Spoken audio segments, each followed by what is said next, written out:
Hello and welcome everybody to the W12 racing sprint series, of course, here on the Platinum Racing channel. I welcome you to another fine evening of racing here, um, and with me in the commentary booth today is the legendary Dan. Good evening, everyone. Good evening, Kevin. Kevin, first of all, how are you, my friend? Busy day at work, I heard. Yeah, good day at work. Let's say it like that. But a busy day is always a good day. Exactly. But I'm very excited for tonight. We've got one of my favorite tracks uh, in iRacing on the calendar today. Dan, tell us, where are we and what are we driving? Well, for the first time this season, I'm excited to say that we are driving the V8 supercars. You could see him going through shot there. It's an amazing shot we have at the moment from this corner. I think this is going into turn 6. But we're at the Snetterton 300 circuit. And what a circuit this is. You can see it on your screen. It's quite big, this is bigger than we are used to. It's quite wide, it's stretched out, this circuit. But yeah, 2 long straights where overtaking is possible. Of course, both straights, Kevin, not leading into one of the hardest braking zones. So it is still quite difficult to, well, let's say outbrake someone, because turn 1, quite a fast flowing corner. Then we get to, which I think is turn 8, turn 9. Turn 8, 9, that sequence. The left-right, which is, well, it's a difficult one. If you're on the outside for the first turn, you have the inside for the second part of the corner. So you have the outside for 8, you have the inside for 9. It's a difficult one. So both of those long straights don't lead into a hard braking zone where there's a good opportunity to overtake someone. So it really has to happen on the straight itself. Yeah, more or less. I think with turns 1 and 2, you still have the chance in turn 2. You can see turn 2, the heavy. So the circuit is going in the clockwise direction. So you can see the hairpin on the left. That's turn 2. If you can manage to hold on through turn 1, you might have a shot going into turn 2. But yeah, it is a difficult one. It's not the widest of tracks. From white line to white line, especially through some of the corners. You mentioned at the end of the second long straight there, you are on the if you go around the outside through the left-hander, you are on the inside for the right-hander, but it's so tight there that you really have to have the respect between the two drivers to make an overtake stick there. It's a very technical circuit, especially like the last 2 corners. You really have to be on the correct line to get a good exit to the finishing straight, to the start finishing straight, and being very technical is quite difficult in the cars that we are driving today. Then, well, the V8 supercars, what a well different beast that is to all the others, I have to say. Well, we are gonna go to this screen. As you can see, we do have the timing on the top left. That's something we added from last week, of course, because we missed that without, of course, the NASCAR ticker here on screen, on the top of the screen. There we have him, Ben Hitz in the Red Bull livery. He is gonna start the lap, so I'm gonna take this opportunity, everyone, to take you around the track real quickly with me. We head into turn 1. A lot of, well, driver names here where corners are named after. We're going to turn 1, Riches. Really tricky corner. It is kind of a 2 apex corner, isn't it, Kevin? You want to take the first and the second apex, then we go into Montreal. Turn 2, a really, really tight hairpin. Want to get on the throttle as early as possible. You normally go to the left here. There's also a route there where you go into the Bentley straight immediately. But we're first going to go into Palmer, turn 3. Which is a long left-hander. Not too much room on the exit. Of course, there are rumble strips there. And we head to turn 4, Augustini, which is, well, a tighter left-hander than you think. On entry, it looks quite wide, but it does tighten up on exit. And we head into, well, a very famous corner, the Hamilton corner. Turn 5, this is. it is really tight, this circuit. As you can see, it doesn't really lend itself to racing. Oggy's, though, is turn 6 here, the right-hander. Also a really tricky one. Then we head into Williams, turn 7. A very tight and twisty section here, this middle sector. Now we head, of course, on to the Bentley straight, where you have a little bit of time to stretch the legs of the V8 supercars and let that engine roar, of course, in the back of the car, because, of course, you do want this car to turn in. For turn 8, Brundle, and turn 9, Mansell, or Mansell, Nelson, not, of course. Then we head into the bomb hole. You dip down on the inside. You really want to get on the inside there because there is camber in that turn. Then through the difficult turn 11, a very long right-hander of Coram. And then into the very tricky Murray's turn 12, which is tight on exit. If you go in there too quickly, you're on the grass, and your exit onto this very long straight is ruined. And that's a lap, everyone, around this beautiful Snetterton 300 circuit. So as you can see, Kevin, a difficult circuit, especially the long right-hander of 11. Yeah. Again, I think you can just see it's a very technical circuit. Ben hits just dipping a wheel into the grass there. Of course, as it is with all of those English circuits, no runoffs left or right. It's just natural track limits there with the grass on the outside, and of course iRacing always very you get a great big punishment if you touch the grass in iRacing. I think everybody does know that. Let's maybe look quickly at the times in the last minute that we've got here in the practice session. Vanna Bortolotti pretty close at the top, just 2/10, and then the gap start to widen a bit. Robert Heger in P5 already 1.5 seconds behind the top driver, Jonas Vanna there. So the top guys seem to be in a league of their own once again tonight here in the V8s at least. Let's see if this also plays out like that in the qualifying session that will be coming up shortly. Well, the qualifying is always a tricky session in these cars, wringing the neck of the V8, especially on this tight and twisty circuit, Kevin. It's going to be difficult, you know. The last time I think we saw these guys out in V8s, they were crashing all over the place in practice, as you can see. These V8 supercars, just really tricky beasts to drive, to be honest. Yeah, they are. Just misjudged the gas pedal on the accelerator, and you're just in a spin and you're just facing the wrong way on the track. So it's always a difficult one to get to grips with. And our drivers now only have one shot, one opportunity to get a good lap time here in the qualifying session. Well, that one opportunity is going to be one that they need to take.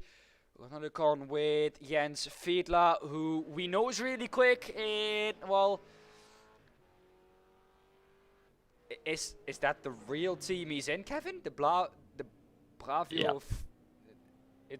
I'm pretty sure it's Flavio Briatore, but Bravio Briatore is what they called it, Bob Sports. So, yeah, a quite funny name there, to be honest. Yeah. That's how he registered for the W12. My job is just to put that in, however the drivers wanted it. So yeah, not all on his own, I guess. I love it. Yeah, it's brilliant. Looking forward, of course, to seeing what kind of times he can put down here in this session. Kevin, it's going to be, like I said, difficult. We've already had a lap on board around this track, of course, with commentary over it. I do maybe want to give them some time to enjoy the V8 sound of this car in the qualifying lap, because this, realistically, Kevin, is going to be the only lap where we don't have to shout about the racing. Well, let's hope so. Let's hope so. So I think once we come to the end, there we have it, the bomb hole on the left-hand side. You saw the board standing there with the corner name. We're gonna give you all a lap around the track, of course. Pump up the volume, and we're gonna give you all a lap around the track with Jens Fiedler in his V8 supercar.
then.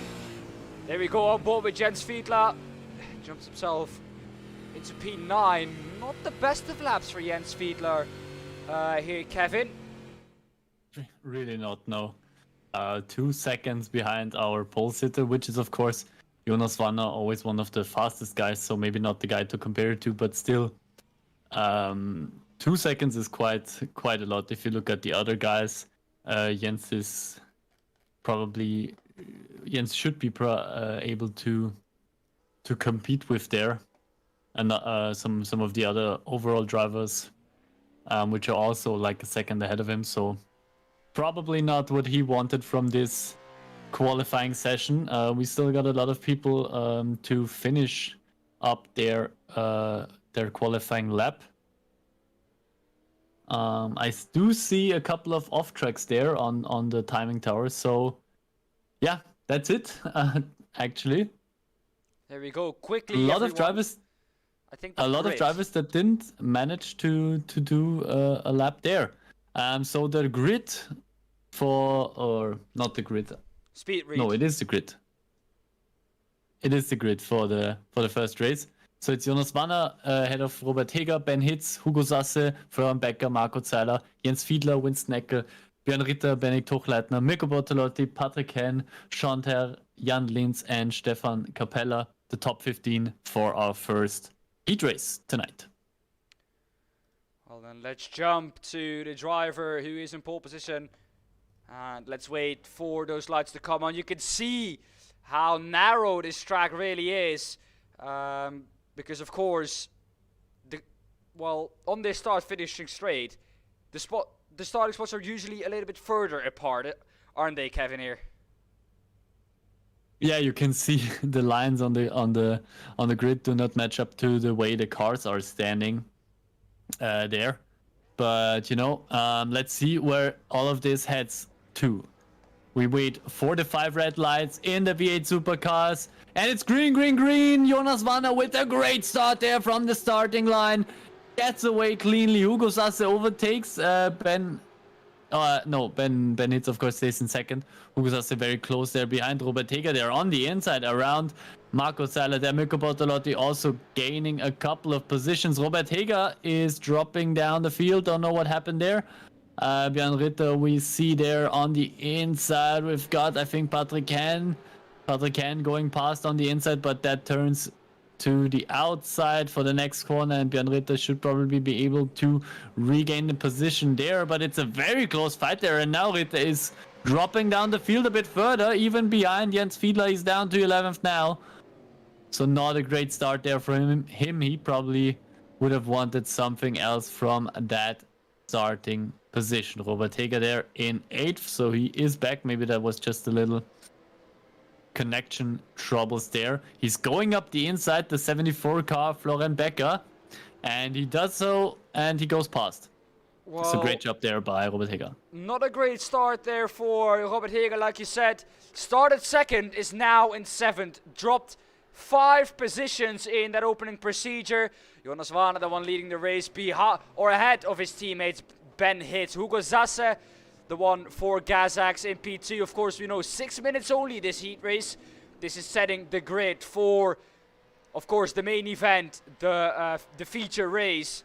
Hugo Sasse will want to try and attack maybe Ben Hitz going into turn 1, but he has to get a little bit closer for that.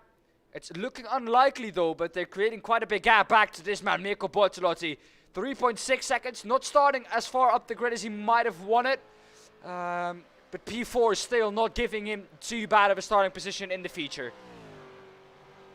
No, definitely not. And he's still got a couple of minutes to go. Let's see. He was one of the faster guys in the practice session at least. So he might be able to claw back a bit. Let's see. Sasse is 2 seconds ahead of him, and it's only 4 minutes. So we'll see if that one is enough for him to gain another position there. Somebody who is trying to gain another position is Florian Becker, and he does so. Goes up the inside of Patrick Henn.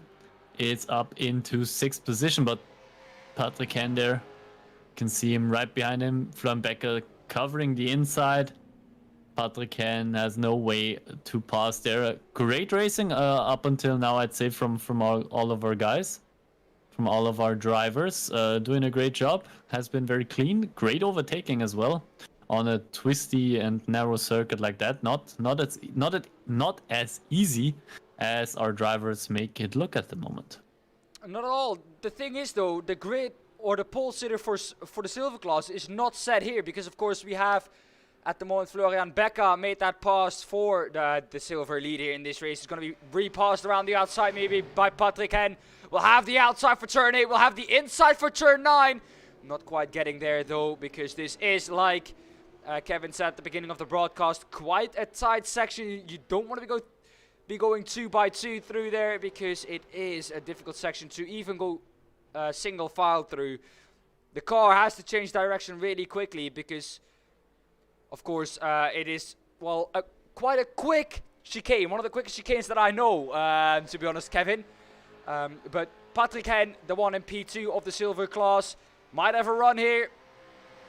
But the silver pole position can, of course, be set in Heat 2, because if you finish P5 in Heat 2, you will be ahead of the man in P6, Florian Becker, in Heat 1. So then you will have the pole position for silver class. So we can't go off the silver class pole position here. What we can go off is the gold class pole position. Because, of course, the winner from this race, this heat race, will be the pole sitter, Kevin, right?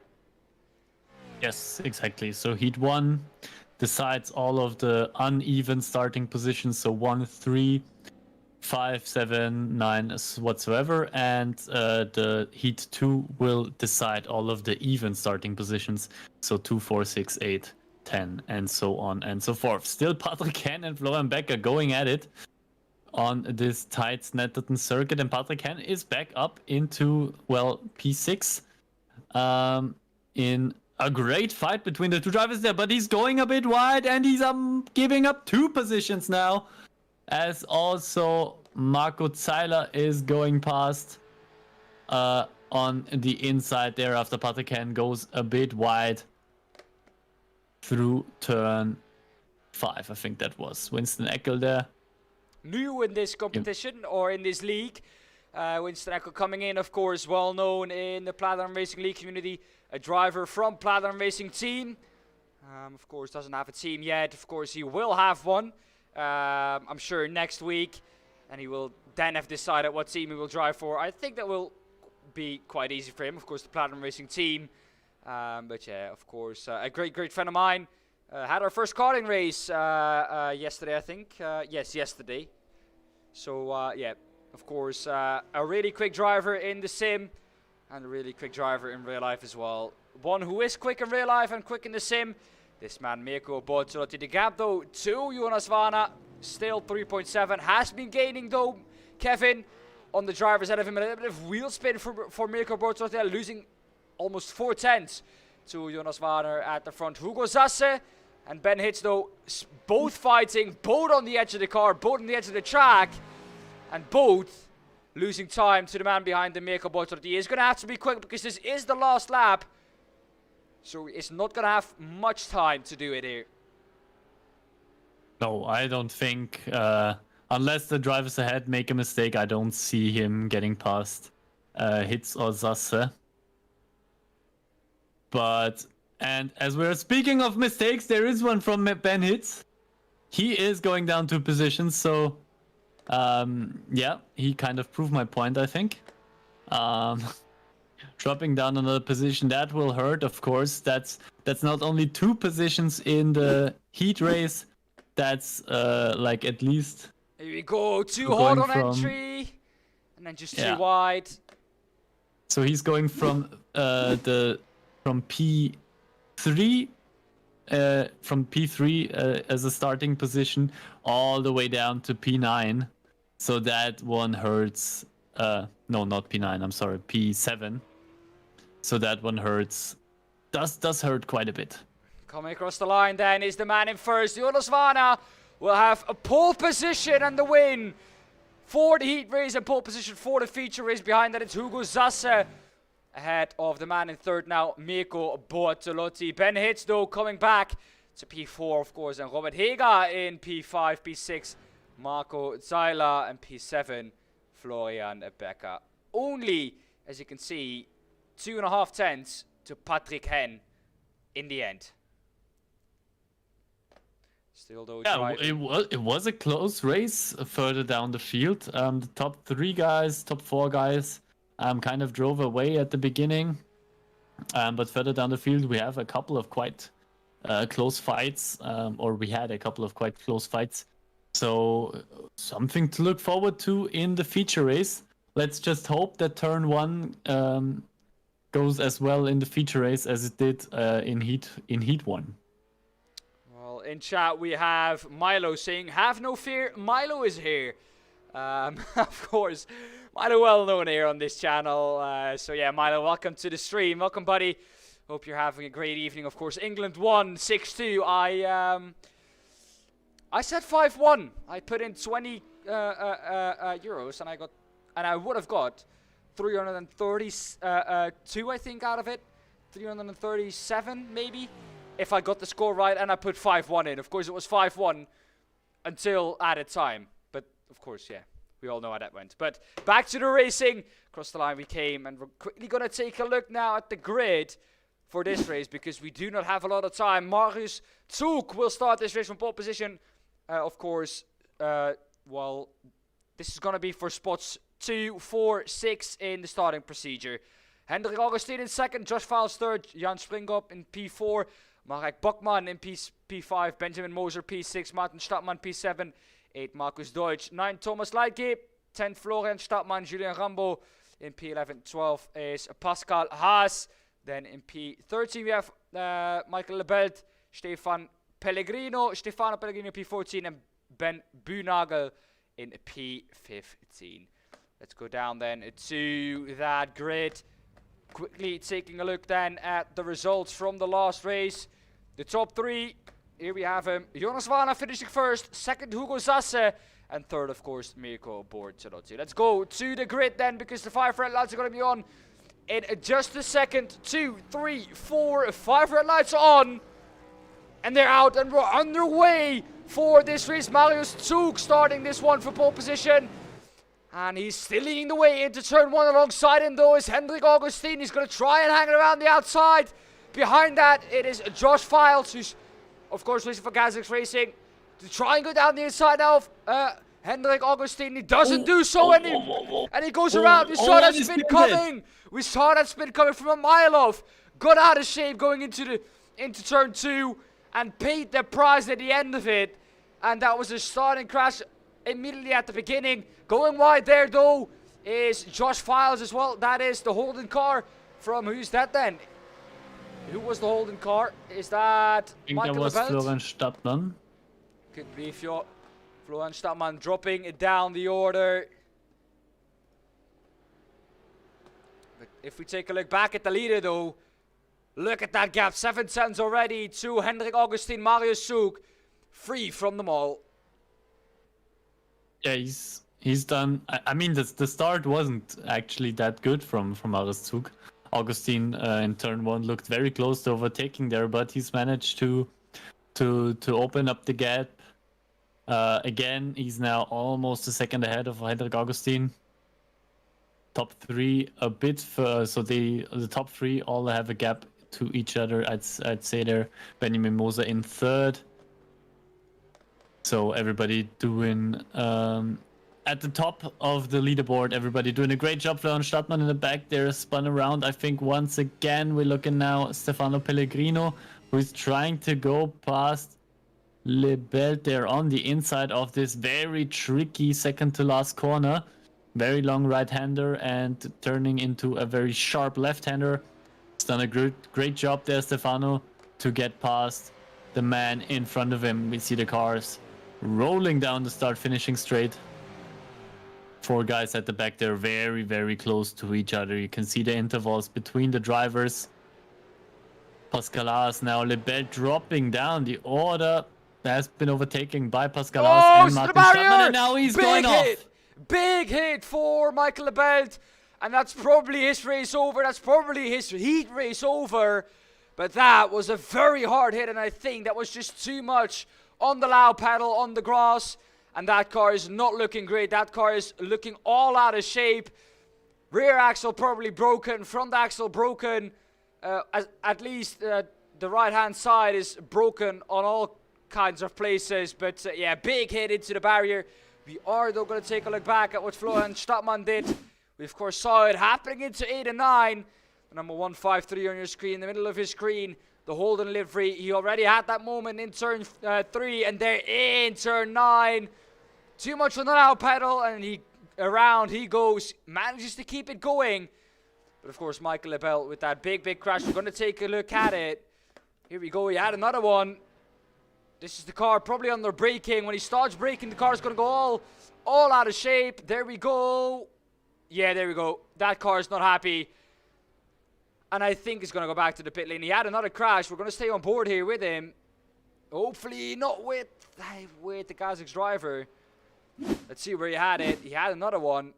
Or is this the same one? No, this is a different one, I think. No, that's exactly the same one. Well then. Looking back then at the lead. Oh, and there he goes around again. This is not a replay, everyone. This is live pictures. Michael Lebel around again. That car. He can't even get it back to the pit lane. And now he finally does. So resets back to the pit lane. And I think that was a smart decision there.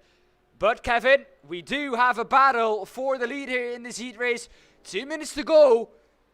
And it's Hendrik Augustin all over Marius Zug. Well, we'll see how all over he will actually get. He is in his mirror. He's half a second behind Marius Zug now, but doesn't seem to get close enough for a real overtaking maneuver. Of course, in those heat races, this is not where you get the big points. And you always got to think Hendrik Augustin now, he's got to think about it. Does he just stay behind, play it safe, and be happy with P4? Does he try and go for the overtake and get P2 in the starting grid? Or maybe if it goes bad, he could drop down a couple more places than that. And the big points are in the feature race. So no, I don't advise the drivers, let's say like that, to make any unnecessary risky moves here in the heat race. And I don't think they will. We can see Augustin again dropping down almost to a second behind Zug. So he's probably just taking it easy. He's got a bit of a gap to Benjamin Moser there. So he's probably playing it a bit more safe there. Martin Stadtmann, which almost looks like a four-way fight for P7. He's behind Tom Leitgeb there, Thomas Leitgeb. All of the drivers still maybe looking for a chance to gain a position there. Let's see.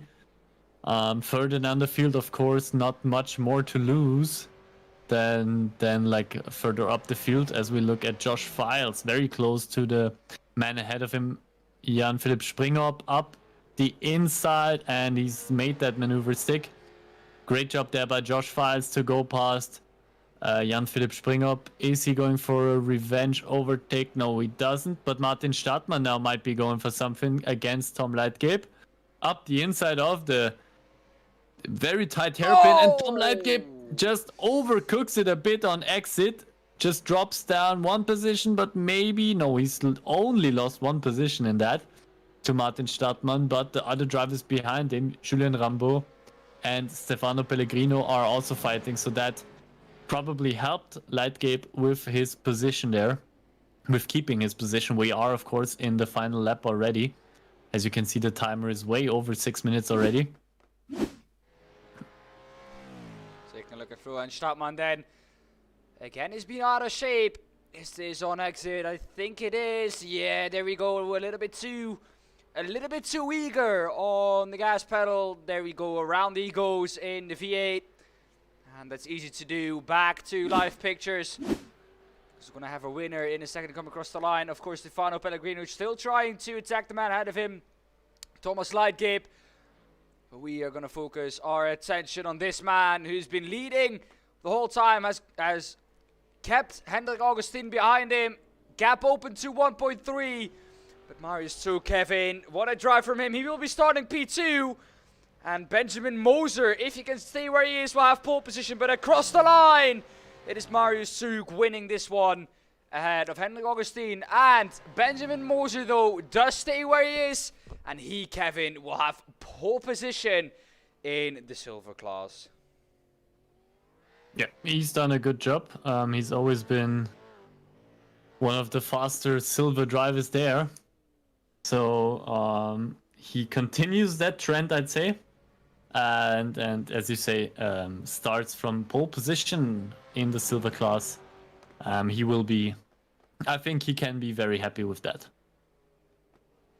Well, we're going to take a look quickly back at this.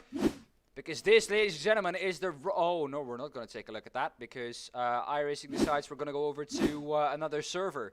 Or to another session. So we sadly can't take a look at that. But that was the fight, I think, between... Well, who was it? Marius Bokman and Pascal Haas, that was. And that was because they went side by side across the finishing line. We are going to take a look back at the result, though, really quickly. There we go. Jonas Vana, P1. P2 for Hugo Zasse. And P3 for Mirko Bortolotti. This is the result from Heat 1. Moving on to Heat 2. The top 3 there, of course, Marius Zug ahead of Hendrik Augustin. And Benjamin Moser in P3. Kevin, 2 good races. What are we gonna expect? I think for the feature race, I think we saw a lot of action happening, of course, into 8 and 9, into turn 1. Slipstream quite effective here in these V8 supercars. We are gonna bring the grid to you once, of course, the grid is there for us to pull up on the screen for you guys. Of course, at the moment, I don't know how many drivers we have here with us this evening. If I do take a look, the grid is now 30 drivers. A 30 grid, or a 30 driver grid. So let's read through them quickly. Jonas Vana, P1, Marius Zug, P2, Hugo Zasse, P3, Hendrik Augustin, P4, Mirko Bortolotti, P5, P6, Benjamin Moser, Ben Hitz, P7, Jan Springer, P8, P9, Robert Heger, P10, Markus Deutsch, P11, Marco Zeiler, and P12, Josh Files. 13th will start Florian Becker, P14, Martin Stadtmann, 15, Patrick Henn, Julian Rambo 16, Winston Eckel P17, Stefano Pellegrino P18, Jens Fiedler P19, Pascal Haas P20, Stefan Capella P21, Marek Bokman P22, Bjorn Ritter P23, and Thomas Leitgeb P24. Then the last 6 drivers on the grid, Sean Terre, of course the youngster in P25, Ben Boonagel P26, P27 Jan Lins, P28 Florian Stadtmann, P29 Benedikt Hochleitner, I think that is, and Marius Lippelt in P30. Let's go down then to the grid, because the 5 red lights are gonna be on in just a second. Jonas Vana will start for pole position. It's out, and a great start for, I think, Marius Zug in P3. That was. There we go. That's Marius Zug has dropped down to P3. Hugo Zasse with a great start. Of course, a great getaway for Jonas Vana in P1. Behind that, Mirko Bortolotti now in P4 with a good getaway as well, up on position. Up 2 positions, Ben Hitz a little bit behind that. But so far, so good, Kevin. We've all come through the first couple of corners cleanly. Let's see how long. I hope that lasts up until the end. But the drivers still look like they're all driving. It's a very big field on a very small track. So I'm very happy that the drivers seem to have managed the first couple of corners cleanly there, especially in cars as difficult as those V8 supercars are. At the top, Jonas Vana defending his lead from pole position. Look at how many drivers, how many cars, how many V8s rumbling there up into the distance. Benjamin Moser has dropped down quite a bit. He's only down in P13 at the moment. He has had definitely a better starting position than that, but he's just getting overtaken there by a lot of cars at the moment. So down into P14 at the moment and P4 in the silver class. So still a good thing for the silver rating there. Benjamin Moser clashing a bit with Florian Becker. That was Oh, there's another contact. And there we go, off the track. Well, that all started at turn 9, I think, coming into turn 9. Not the best line in there for Benjamin Moser, of course, clashed already. And then, of course, he got finished off into turn 10. Maybe a little bit of revenge, but yeah, just sticking his nose in there, and well, Benjamin Moser at the end was the one paying the price for it. Yeah, he could try coming into pit lane. Doesn't look like it. Don't know why you would just pit when you're already there, get the car repaired, and fill the tank up. But he decided to stay out. So and there's another spin there. I think Marco Zyla was the one who spun. Yeah, he's dropping down the field at the moment in the timing tower, so that's probably the car that dropped out. Looking at Julian Rambo in P11, now Markus Deutsch in P9. At the moment, the leading silver class driver. And now he's going wide, so a bit of a commentator's curse, I think, we've got going on tonight. A camera curse. Everyone who we point the camera to is apparently going off track. So that was, but yeah, he's lost a couple of positions there. Josh Files now also looking to gain another position here in the feature race in the V8 supercars tonight. Well, looking up through the field then for a bit. Mirko Bortolozzi in P3, who's trying to chase down the man of it, Marius Zug, who of course had that brilliant heat race, finishing in the top 3. Jonas Warner, of course, the one who won feature race or heat race 1, and he now creating a little bit of a gap back down to Marius Zug in P2 and Mirko Bortolozzi in P3. A big battle, meanwhile, going on for P19 and 18. Overall, the biggest battle on the track at the moment for P13 and P14. Florian Becker, who's going to try and get alongside of Markus Deutsch. Markus Deutsch defending the inside. Latest of the latest breakers, and that's a little bit too late. A little bit of locking on the front there. And Florian Becker got quite close. It has worked out, but Florian Becker got quite close to the back of him. He's now going to try it around the outside once again. Gonna look on board with Florian Becker. A car sideways there. Isn't quite enough for Florian Becker at the moment. Markus Deutsch got a little bit lucky there with the locking up. That Becker couldn't capitalize on that mistake. He's trying to find a way past and he's forced him into a mistake. Florian Becker has tricked Markus Deutsch into a mistake, and the man who we normally don't see make a lot of mistakes, Markus Deutsch, has now made one, and now another clash! Oh, another contact! Another contact with Florian Stadtmann. And it's all kicking off here. We're 5 minutes into this 18-minute feature race. Down the inside, though, goes Benjamin Moser up into P14, up 3 positions. Winston Eckel, of course, new here with us this evening in this league. We do have Clement Schmidt in chat, of course. He says, hello, send it. Clement Schmidt, of course, well, usually the man driving on track at the moment. What is the reason, Clemens, that you're not here with us this evening, racing out on track? Well, we would be interested to know what the reason is for that. Getting back to the action for P8 here overall. Patrick Hen is only 2/10 behind. Julien Rambo has the better exit coming onto the straight. Gonna look on board with the man, Patrick Hen. He's gonna make that pass on the outside. We have him. This is gonna work out in the end. They're still side by side going into turn 1. Julien is gonna try and carry it around the outside. He's gonna get pushed out wide onto the grass. He's gonna have to get off there, because you saw in the first heat race a big crash there. Behind them. No, Julien Rambo spins himself almost. That was a lot of drivers spinning, and I think that was Josh Files in the Gas X who spun behind them. There we go, here we have the answer. It was Josh Files. There you see them in front of him, under braking just a little bit too much on the onto the grass. Touch the grass. Manages to keep it in a straight line though, and manages to only lose 1 position with that, but then after that into the wall again. And hits the wall. That's what you really don't want to do in that situation. Okay, Clement Schmidt says, had some training, but I'm in Server 2. Great to have you in Server 2 at least, Clement. Great to see you back at Server 2. Hope your training went well, of course.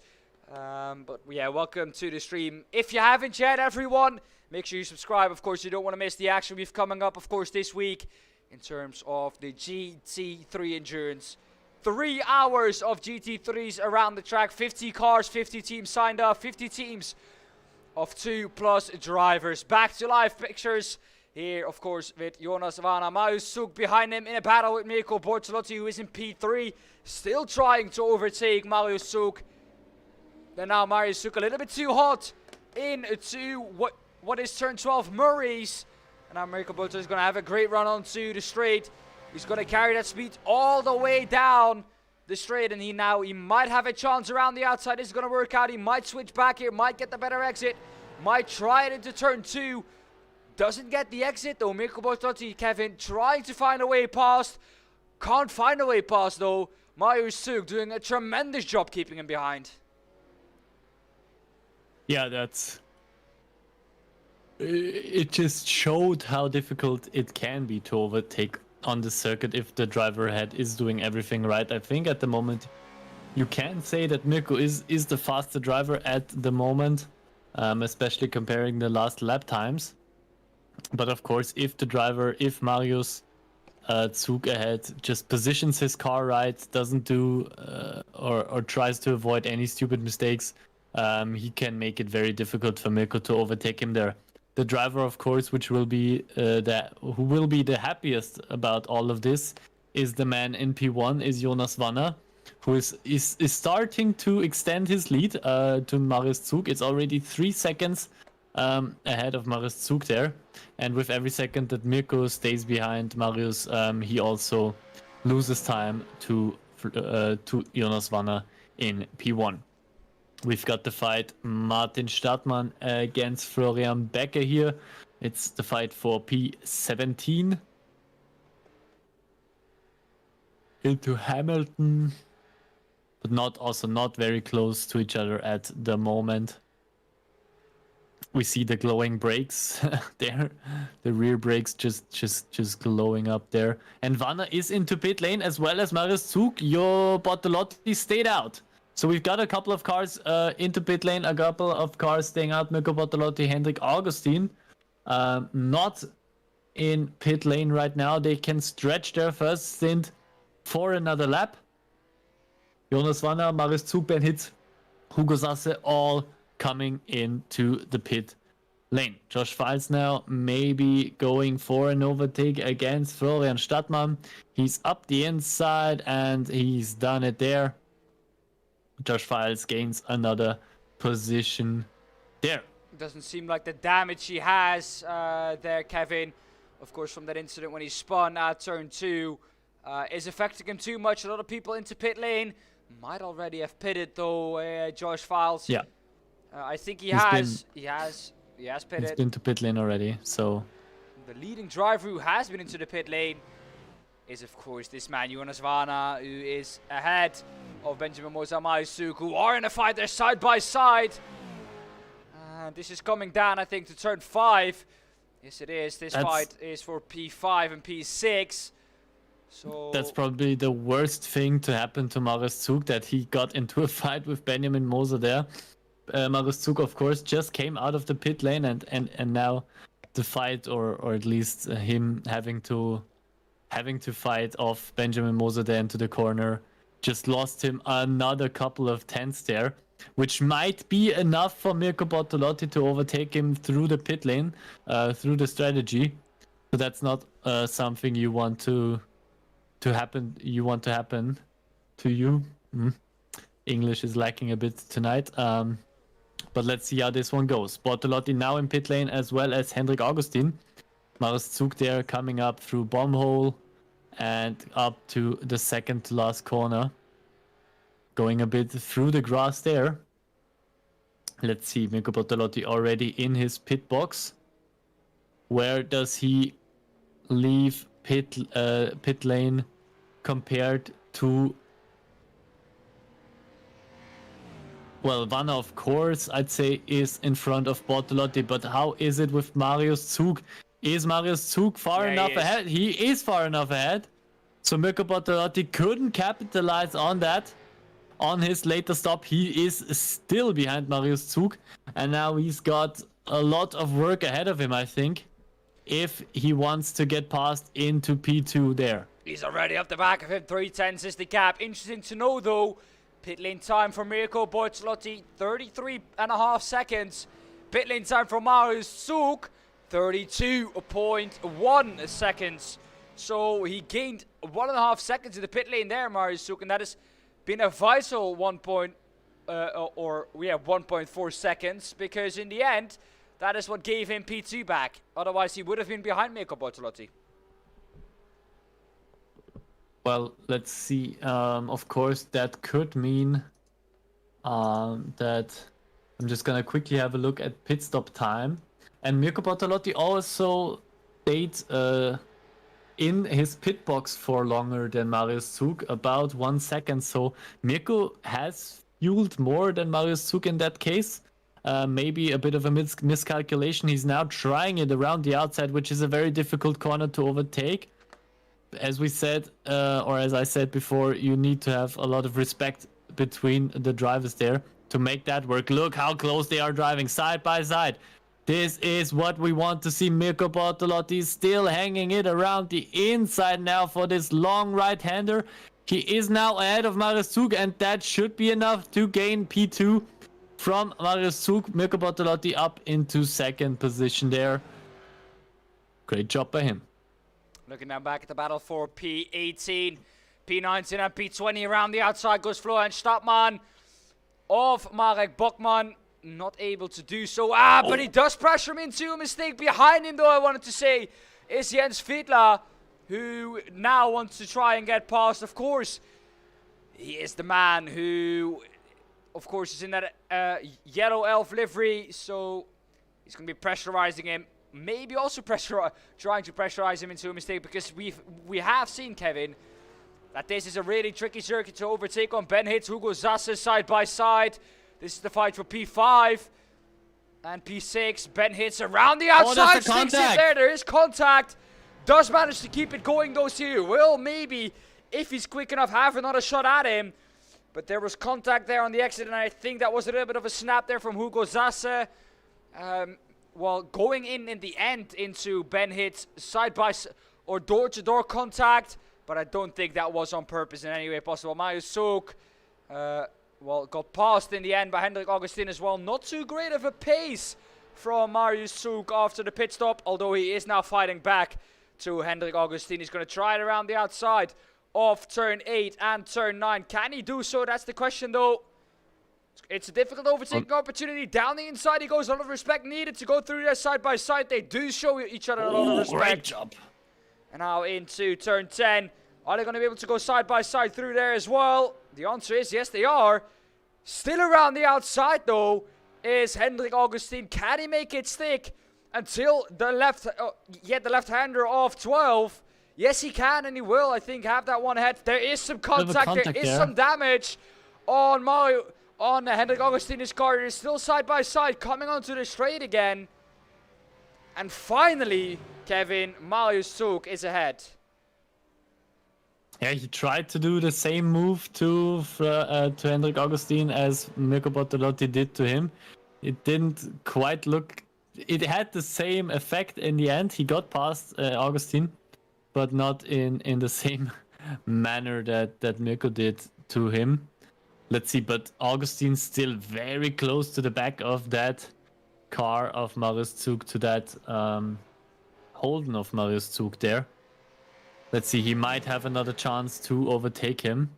Let's hope that the damage that was caused by that little collision between those two guys doesn't hamper Hendrik Augustin's car or his pace in any way. We'll see how that one goes. Still 2 and 1.5 minutes to go in this race. So probably the last lap, the next one coming around. And the one we're looking at here in P23, behind Ben Buhnagel. Is going to try and make his way past. Of course, this is for the silver class, the leader in the silver class, this man Florian Becker. And he seems to find his way around this track quite quickly, around the Schnitten 300 in this V8 supercar. Of course, we have 1 minute left. We are, I think, now on the last lap with Jonas Vana. Here he is, Jonas Vana coming across the line to start the last lap of this race. This is the white flag lap. No flag by Barney, the flag barrier. Yeah, no Barney at all. I didn't see him there. But yeah, 17 minutes lap is almost 2 minutes long, so this will be the final lap of the race. Jonas Vanna driving this first server race, or these first server races, in a very dominant fashion. 10 seconds is his lead to Mirko Bortolotti, so he's done a great job there in the V8 supercars. Great racing there by him. And we've got Ben Hitz going a bit slowly there. Don't know what happened there. Markus Deutsch in a fight with Sean Terre. Going around or through the second to last corner there. The long right-hander. Getting very close, and there's the contact! Sean looked like he was going... I don't know if Sean was going very slowly or if Markus was going too fast. I'm not quite sure what happened there. But those two drivers, yeah, that didn't look all too great. Let's see what happened there. I think it was just Sean going a little bit too slowly into the corner. I don't know. Yeah, he braked he's looking really very early. slow already there. He braked really early, but still, Markus Deutsch goes into the back of him. And usually, Kevin, we know when you go into the back of someone, you're the one at fault. But Jonas Vana, this is the man, once again, gonna come through to take the victory here.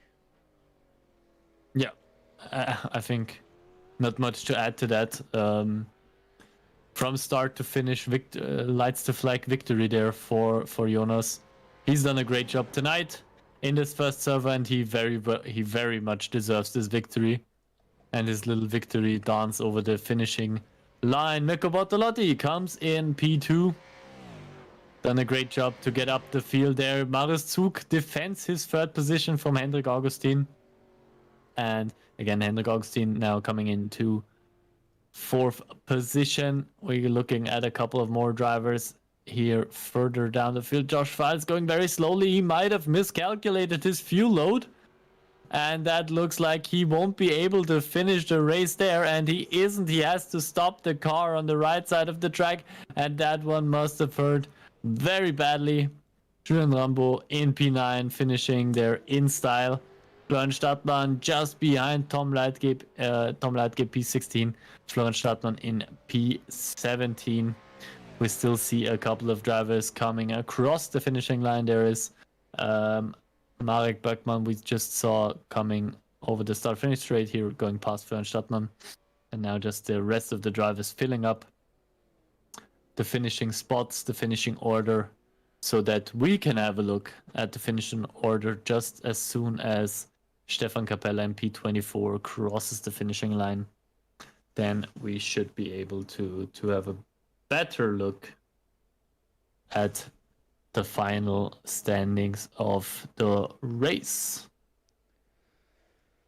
Well then, here we have it, the results of the feature race. There we go. Yes, Jonas Vanna again has won this race in a very good looking fashion. 11-second gap to Mirko Bortolotti, so great job there by Jonas Vanna. Mirko Bortolotti coming in second, and Marius Zug completing the podium finishes.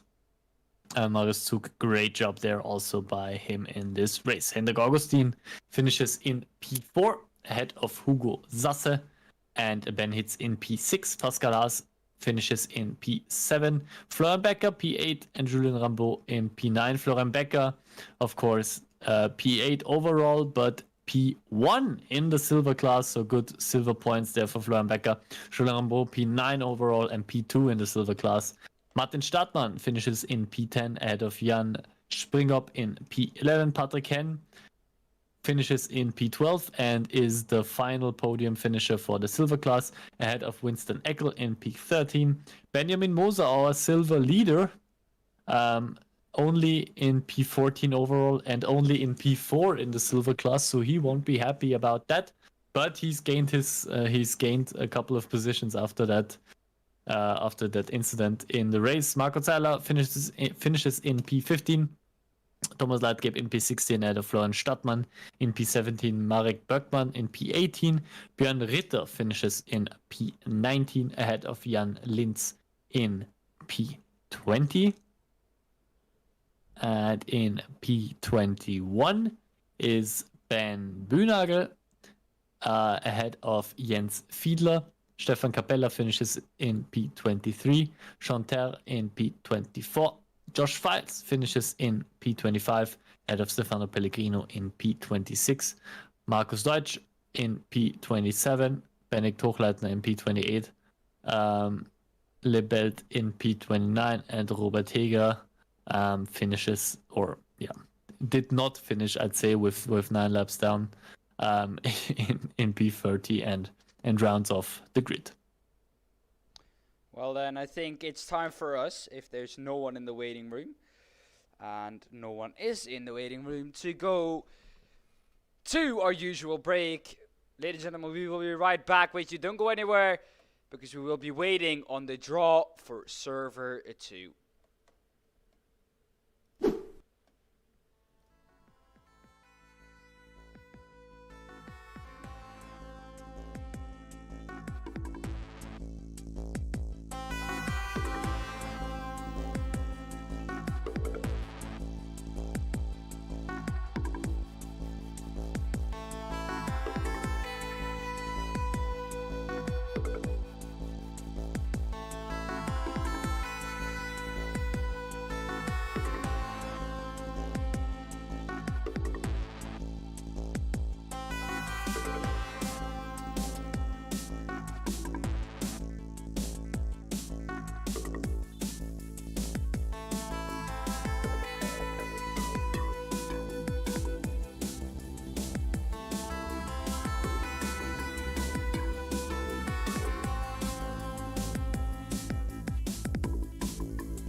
Well then, All right. here we are, back at this time Circuit Lime Rock. Back with me in the commentary booth is the one, the only Kevin, and I do notice something. There we go. That wasn't supposed to be there. Amateur mistake. Let's just say that.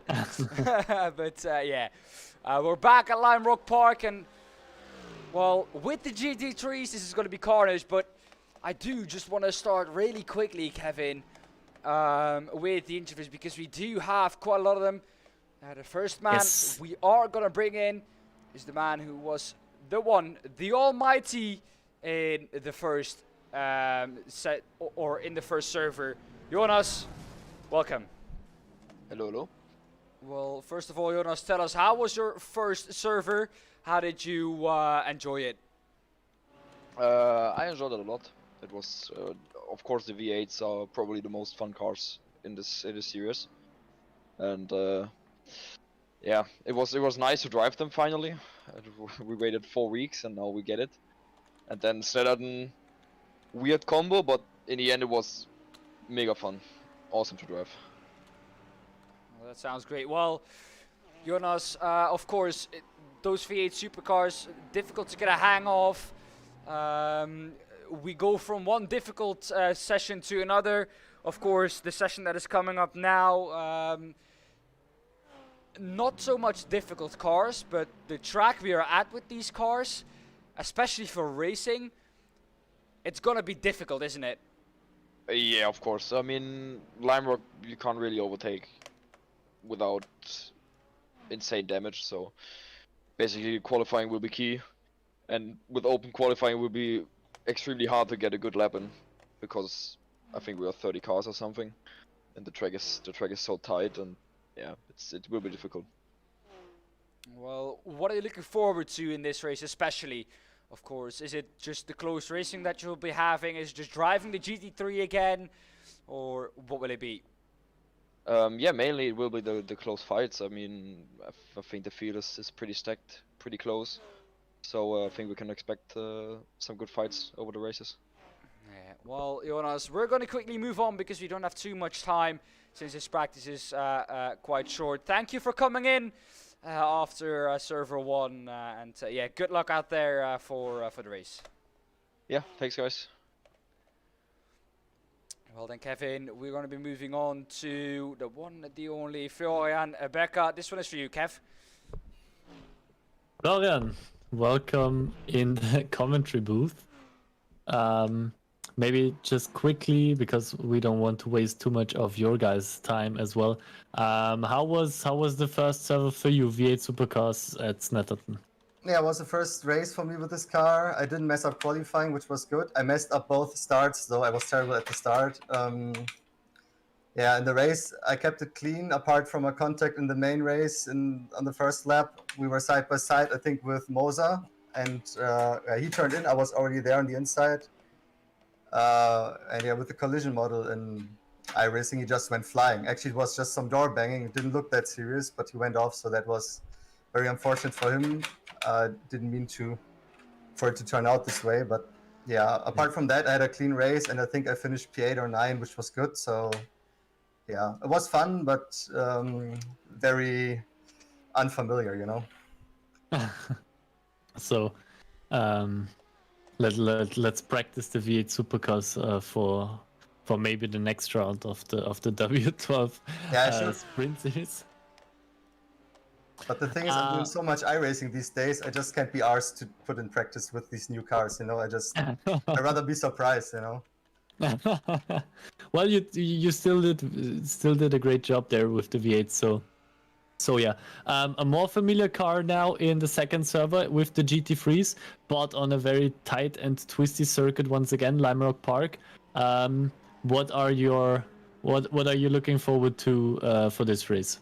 I have no expectations because this track, I've driven it in R Factor probably like, I don't know, 10 years? No, more, like 15 years ago or something, I guess, when R Factor 1 was, I think it was in R Factor 1, and now I lost it. Yeah, the thing is that I gotta get used to the track. I know the car, but I have no idea about this track really, about the fast lines, you know. I know the layout, but I don't know how to be quick.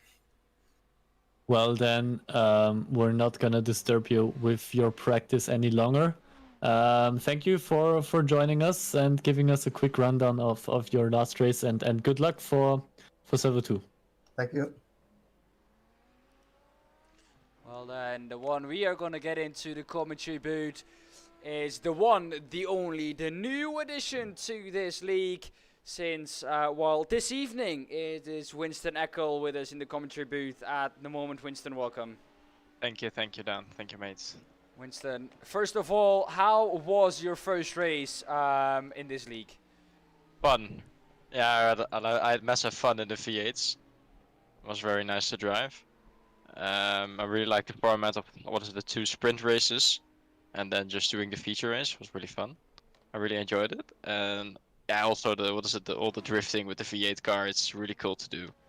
Snetterton not maybe the best circuit to do so, but it was quite fun. I really enjoyed it. Yeah. Well, Winston, I'm gonna ask you really quickly to go out of the pit lane and maybe give us a lap around the circuit. How you drive this circuit. We're gonna go on the roll bar cam with you, and you guide us through how you do this circuit. Alright, then Lime Rock Park, the Grand Prix circuit, especially very short circuit. So I think the turn 1 is going to be very interesting here. Especially here in turn 2, trail braking into the corner. Behind now the ASR Porsche. It's really cool, this corner. It's also very tricky here on the exit. And now to the most interesting part of the circuit, slow chicane. So back to second gear. Position the car very good. Really mind those curbs. If you hit them, you're going to jump the car. And then to the little bit short back straight into this corner. Very much on the limit, especially also here. And then the last corner is nearly flat. I think it's flat, but I haven't figured it out. So it's very short circuit, but it's very nice to drive. And then back into turn 1 again, and really mind the pit exit here. And especially the Lamborghini just... Oh, I'm going to be a little bit too wide here and mow the grass. So it's a new lawnmower, so... But it's a very nice circuit, it's interesting, and I'm looking forward to the race. Yeah, well, Winston, you saw the pit exit really tricky there, especially in both races we're going to have people pitting. Yes. Do you think it's going to be a point to look at? Because, of course, that pit lane Yes. entry or exit immediately is on the racing line for turn 1. Yeah, I'm trying to mind it just before, and then I made the mistake. So, yeah, I think it's in the race, of course, going to happen. But I think there are more capable drivers to do that. But well, let's see in the race. I think it's going to be a huge factor. Okay, well, Winston, good luck in, of course, the GT3 is a car that you're more known with instead of the V8s, and yeah, good luck around this. Well, at the moment it is to be a 48.3 second lap. Yeah, thank you, mate. I'm very looking forward. Well, that was Winston Eckel in the commentary booth. Kevin, it is a really tricky track, and I think one that the drivers are going to have difficulties with. Mirko Bortolotti at the moment, the one in first place, 1.5 tenth over Jonas Vana. Here's the checkered flag for practice, and we're going to go straight into qualifying. This, though, is going to be massive here, Kevin. Open qualifying, 17 minutes around this 48-second track. Where are all those cars going to fit?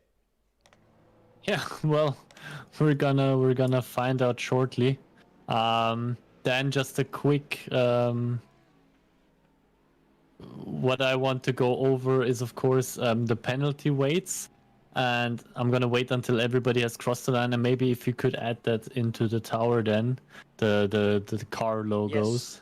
Yes. That will be great, so we can see what the drivers have chosen for this event, for this Lime Rock race. And as soon as the first times start coming into the tower, I'm gonna go over the penalty weights and how the cars are affected. The thing I can talk about right now is the compulsory car allocation for this GT3 event. Of course, the top 3 drivers of the races will have to stick to their car. And this time round, it is two drivers that are stuck to the Mercedes, which are Mirko Bortolotti and Benedikt Hitz. Hendrik Augustin has to drive the Porsche this time around. Marius Zug is stuck with the Audi, and Maximilian Paul, Jonas Wanner, and Hugo Sasse are all have to pick the Lamborghini Huracan GT3. So just a quick heads up there, which drivers have to drive which cars. So we can see Jonas Wanner. A little bit wide. I think this lap is not He's going been to a count, bit wide, Kev. yeah. No, it's not gonna count. I think it was the out lap anyway, probably. I'm not sure if this was already the fast This lap. is his first but- lap because we're 2 minutes in. There we go. It is going to count. 48.6. So that was actually quite a quick lap time. 48.3 is the lap time we saw. So it is a short track. 48 seconds only, Kevin. 48 seconds, yeah. So Very quick lap. But the thing I do want to talk about really quickly, we have now the comeback of the GTEs. We're driving the GT3s. I'm going to say Yes. once again, we're driving the GT3s, but the GTEs have come back into the draw for Server 2. So they could be an evening where we see GTEs out on track, which I, Kevin, have to say I'm really excited about. I love those GTEs. I just love the cars, and to see them back in a field this big is going to be awesome. But yeah, this evening driving the GT3s. You wanted to go over the manufacturers, Kevin? Well, Exactly. go for it. Well, now we can see our car logos. You can see what the drivers each have picked. And I'm just gonna go quickly through the penalty weights and which cars will be the most affected by the penalty weights and which will be the least. So look out for the drivers with the Mercedes, which are not a lot at the moment. Only two of our top drivers, Mirko Bortolotti and Marek Böckmann, at the moment in the Mercedes, and further down in the field, I think that is Ben Hitz and Björn Ritter. Yes. Exactly, are the only other drivers to have chosen the Mercedes. And there's a good reason that nobody has picked the Mercedes, because the Mercedes has a plus 25 kilogram weight penalty. It doesn't seem to matter Which though, is- Kevin, because Mirko It doesn't Bortolotti seem to matter. in pole position because- by 3/10. 3/10. Yeah, which just shows that the penalty weights aren't exactly there to completely make a car unusable. It's just there to rein it in a bit, to get it a bit slower, to get it closer to the other cars around, because as we know, the cars aren't equal. So we have to help out with that, and we just try to get it further back a bit. The second heaviest car, the second heaviest penalty, is for a car that you also almost can't see in the starter field. It's the Audi R8, which is, for instance, driven by Benedikt Hochleitner or Marius Zug. Of course, Marius Zug has to pick the Audi. It's compulsory for him. Benedikt Hochleitner chose this all by himself, and maybe not the greatest choice, because also the Audi has a plus 20 kilogram weight penalty. And the two Audis a bit further down the field. Marius Zug probably still has a couple more tenths in him, I guess. But of course, it's also a very heavy car this time round. The third heaviest car, or the third heaviest penalty, is for the Porsche 911 GT3R. For instance, driven by Marco Zeller, the Porsche already has quite a couple more fans in this field. Pascal Haas as well, the Austrian sim racers, always big fans of the that's Porsches. Pascal Haas goes a bit wide there. Again, the camera curse. Just hitting right there. The only driver stuck to the Porsche 911 is at the moment Hendrik Augustin. And then the final car to even have a penalty weight is the Lamborghini Huracan GT3, as driven by young Philipp Springop, Hugo Sasse, Jonas Wanner. The three drivers which are stuck to their Lamborghini are Maximilian Paul, Jonas Wanner, as we see right here, and Hugo Sasse. Those are the three drivers which had to pick the Lamborghini. with its plus 10 kilogram penalty weight. And then we have two cars which have not been handed a penalty weight, which means they didn't do quite as well last time round. And those are the BMW M4 GT3 and the Ferrari 488 GT3. So those two cars don't have a penalty weight at all. They are driving under their natural circumstances. And yeah, the BMW always a very popular pick, as Jonas Wanner goes a bit wide there. A bit wide. But BMW, I think, always a very popular pick. And the Ferrari is also picked by 4 drivers in the grid at the moment. So The one who's back. He was in YouTube chat first. Clement Schmidt out on chat. Or out on chat. Out on track right now instead of in the chat. yeah, he's back in the simulator. He's back driving here once again. And we will be very happy to see what he might be able to do this time around at the moment in P13. But as you can see now, we are looking at the intervals now, and orange means that it's very close. And it's all orange. So, and it's all orange. So as you can see, all of the drivers very, very, very close to each other, and 2 tenths here. will be interesting to see.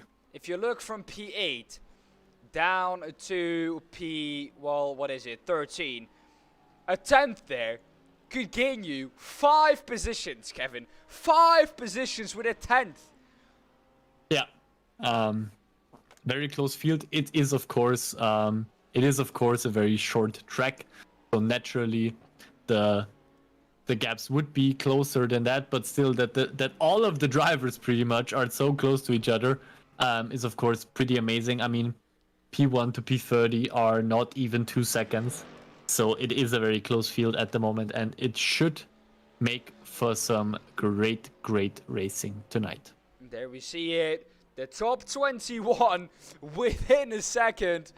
Kevin, this is going to be absolutely amazing once we get to the race. 4,000s in it for the lead. 44,000s in it to P3. So something seems to be up there with the number 4 at the top of the field. Jonas Wanner in the number 19 Lamborghini. Mika Bortolotti wasn't able to improve last time round. Or yes, he was, by just a couple of thousands, if I'm correct. I think 48.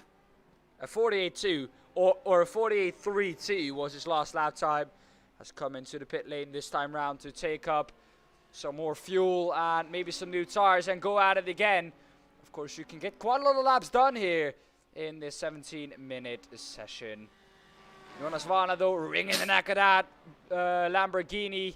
Pulls over, probably he's going to go for another lap. Almost spinning back into oncoming cars.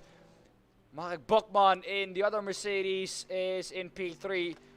And then we have one last Mercedes in the hands of Björn Ritter. And that is down in P22.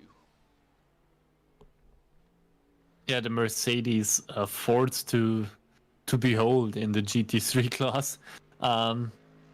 Of course, nerfed quite a bit by our penalty weight system here in the W12. The top drivers still can put it in the top positions. Not saying that Björn isn't a good driver. That's not what I'm having a go at here. But as you can see, it does make the car a bit harder to drive. Of course, if you've got that extra weight, doesn't feel quite as right. Of course, the drivers notice something like that immediately. The tiniest added weight is a big problem, and 25 kilograms of added weight, that is a huge amount of weight there for a car there. Tom Leitgeb on a quicker lap, he was green sector 2, green sector 3, but that is Thomas Leitgeb off the track. I do want to point on the fact, though, that the top 25 here is all within a second. I don't think we've seen it this close this season yet. Yeah. Well, we see a very close pit exit there. It is incredibly close.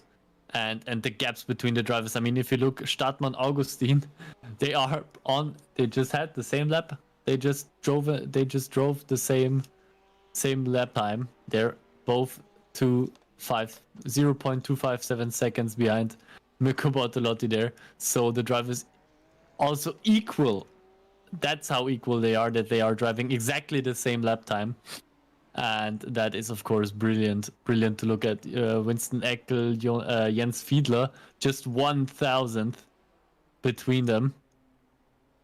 So the gaps are pretty much non-existent at the moment. Well, it's not the only place where the gap is non-existent. I think if you go down to P25 as well, look at this. This is Florian Becker. He's in the pit lane at the moment in his Lamborghini. There he is coming out of the pits. I thought for a second that we saw a Lamborghini, but he was in the Ferrari. But he is actually in the Lamborghini, of course. Out on track now. He's going to have to watch his mirrors coming out onto the racing line. Is in no harm's way, so he can continue. But yeah, this is unbelievably close. A second only to this man. Oh, that was a bit close to Jonas Warner. The only one improving at the moment, Chanterre, who was improving last time round in Sector 2 and Sector 4. This time round, though, an improvement in Sector 2 again. So he's getting quicker by the lap. Through the last sector, though. What is he going to be able to do across the line? There we go, and that is not a personal best lap. Yes, it is a personal best lap time. I said absolutely nothing. Jumps up into P26. Only a second off the pole position lap time, and you're P26. If you were a second off of pole position, I think in the last server, you would have been somewhere close to the top 10. Yeah, a second was probably P5, something like that in the V8s last time around. But of course, the lap time was twice as long compared to this one.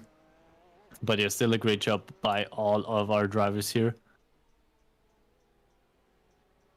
Driving around Limerock Park. Now Chanterre stops the car there.